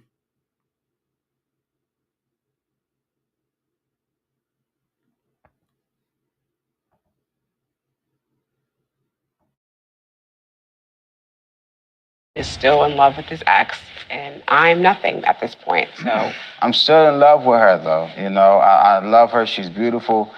But I just let her know my ex that I did take the money for. It was for an emergency. I still keep in contact with them. And it's a close friend to her. She knows him as a good friend. Your ex is a him. Yes. Do you know? Does she know this person? She knows him, but. So your ex is a friend that she knows of.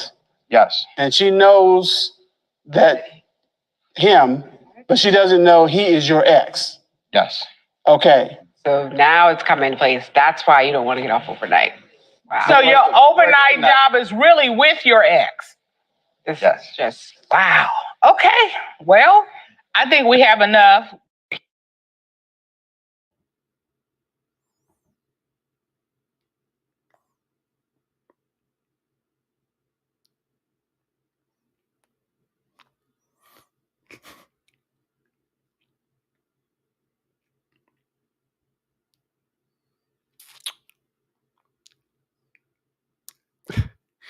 Have a great.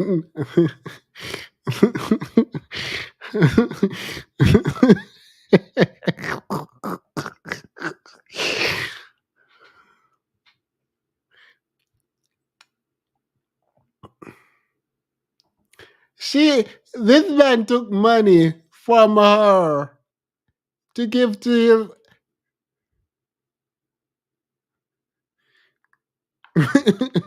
Mistress Monica said $300 to let him out of the home and moved a new female in. Yeah. Wait, what do you say to that? What? What? What do you say to that? This woman just finding out that the ex that her husband is still in love with is a man. The same time, everyone in the court is like she brought him and she's upset. She wants her money back, and she's finding out with us that the ex is a man that he took money from her to give to, and that the overnight work he does is with his ex.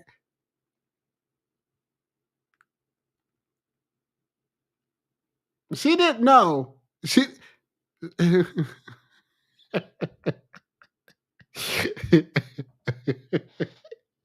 Wait, overnight job is this one. Y'all be careful, cause this ain't right. I am so uncomfortable, which is why I'm laughing. Like I have nothing. What do you do? By the way, she goes on. Apparently, I don't know. I didn't watch the full thing. Apparently, she goes on to talk about how to keep him. I am not listening to the comments because I don't believe that. I don't believe after that revelation she. Hey, whoa! Justin will sing.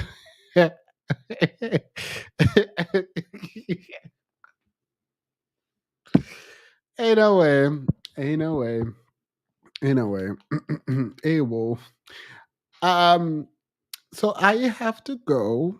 I don't have to go, but I think I'm gonna go because I think this is a lot. This is a lot, and my Discord.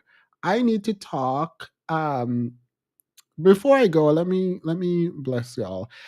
Before I go into the Discord, before,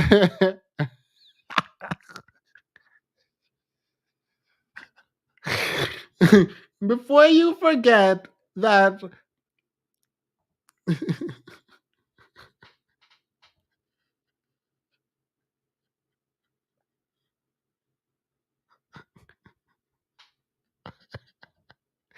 Wait, poor, poor Drake. Poor Drake getting dragged all over the internet for no reason. What did Drake do? What did Drake? What did Drake do to y'all? Oh. Anyway,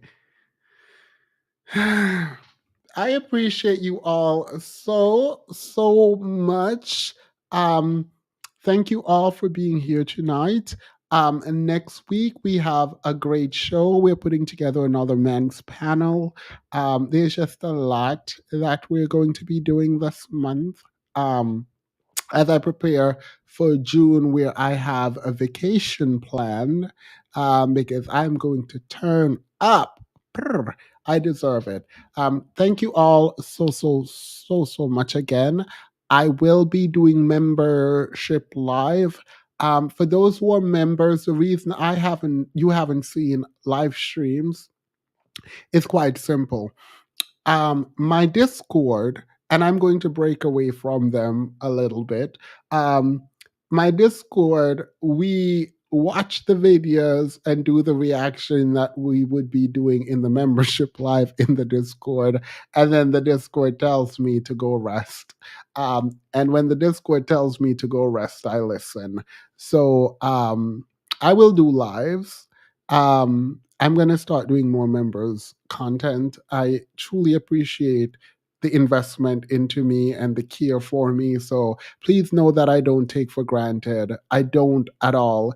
I don't take for granted the kind of community that has been created. I saw Sober Bobo has been here for 40 something months as a member, and that is amazing. So thank you, thank you, thank you. And I will be making more content. And I am going to be taking a lot of political content for members only, and hopefully more on the live streams. And hopefully I will finish the video that I talked about today about poverty and homelessness. I will have that done by next weekend, which is when I will have the edit will hopefully not take a very long time, but it might because it's very heavily researched. So anyway, the research has been taking me a long time. I finally finished, so now I'm going to outline and then do the video. So thank you all again. I really, really appreciate. I really, really, really, really appreciate it. Yeah. Bye. Someone is asking me about the skincare. I usually get dark spots here. I no longer get them at all. And that is because I have lasered away my hair right here. This is all like a laser removal. So have a wonderful night. Bye.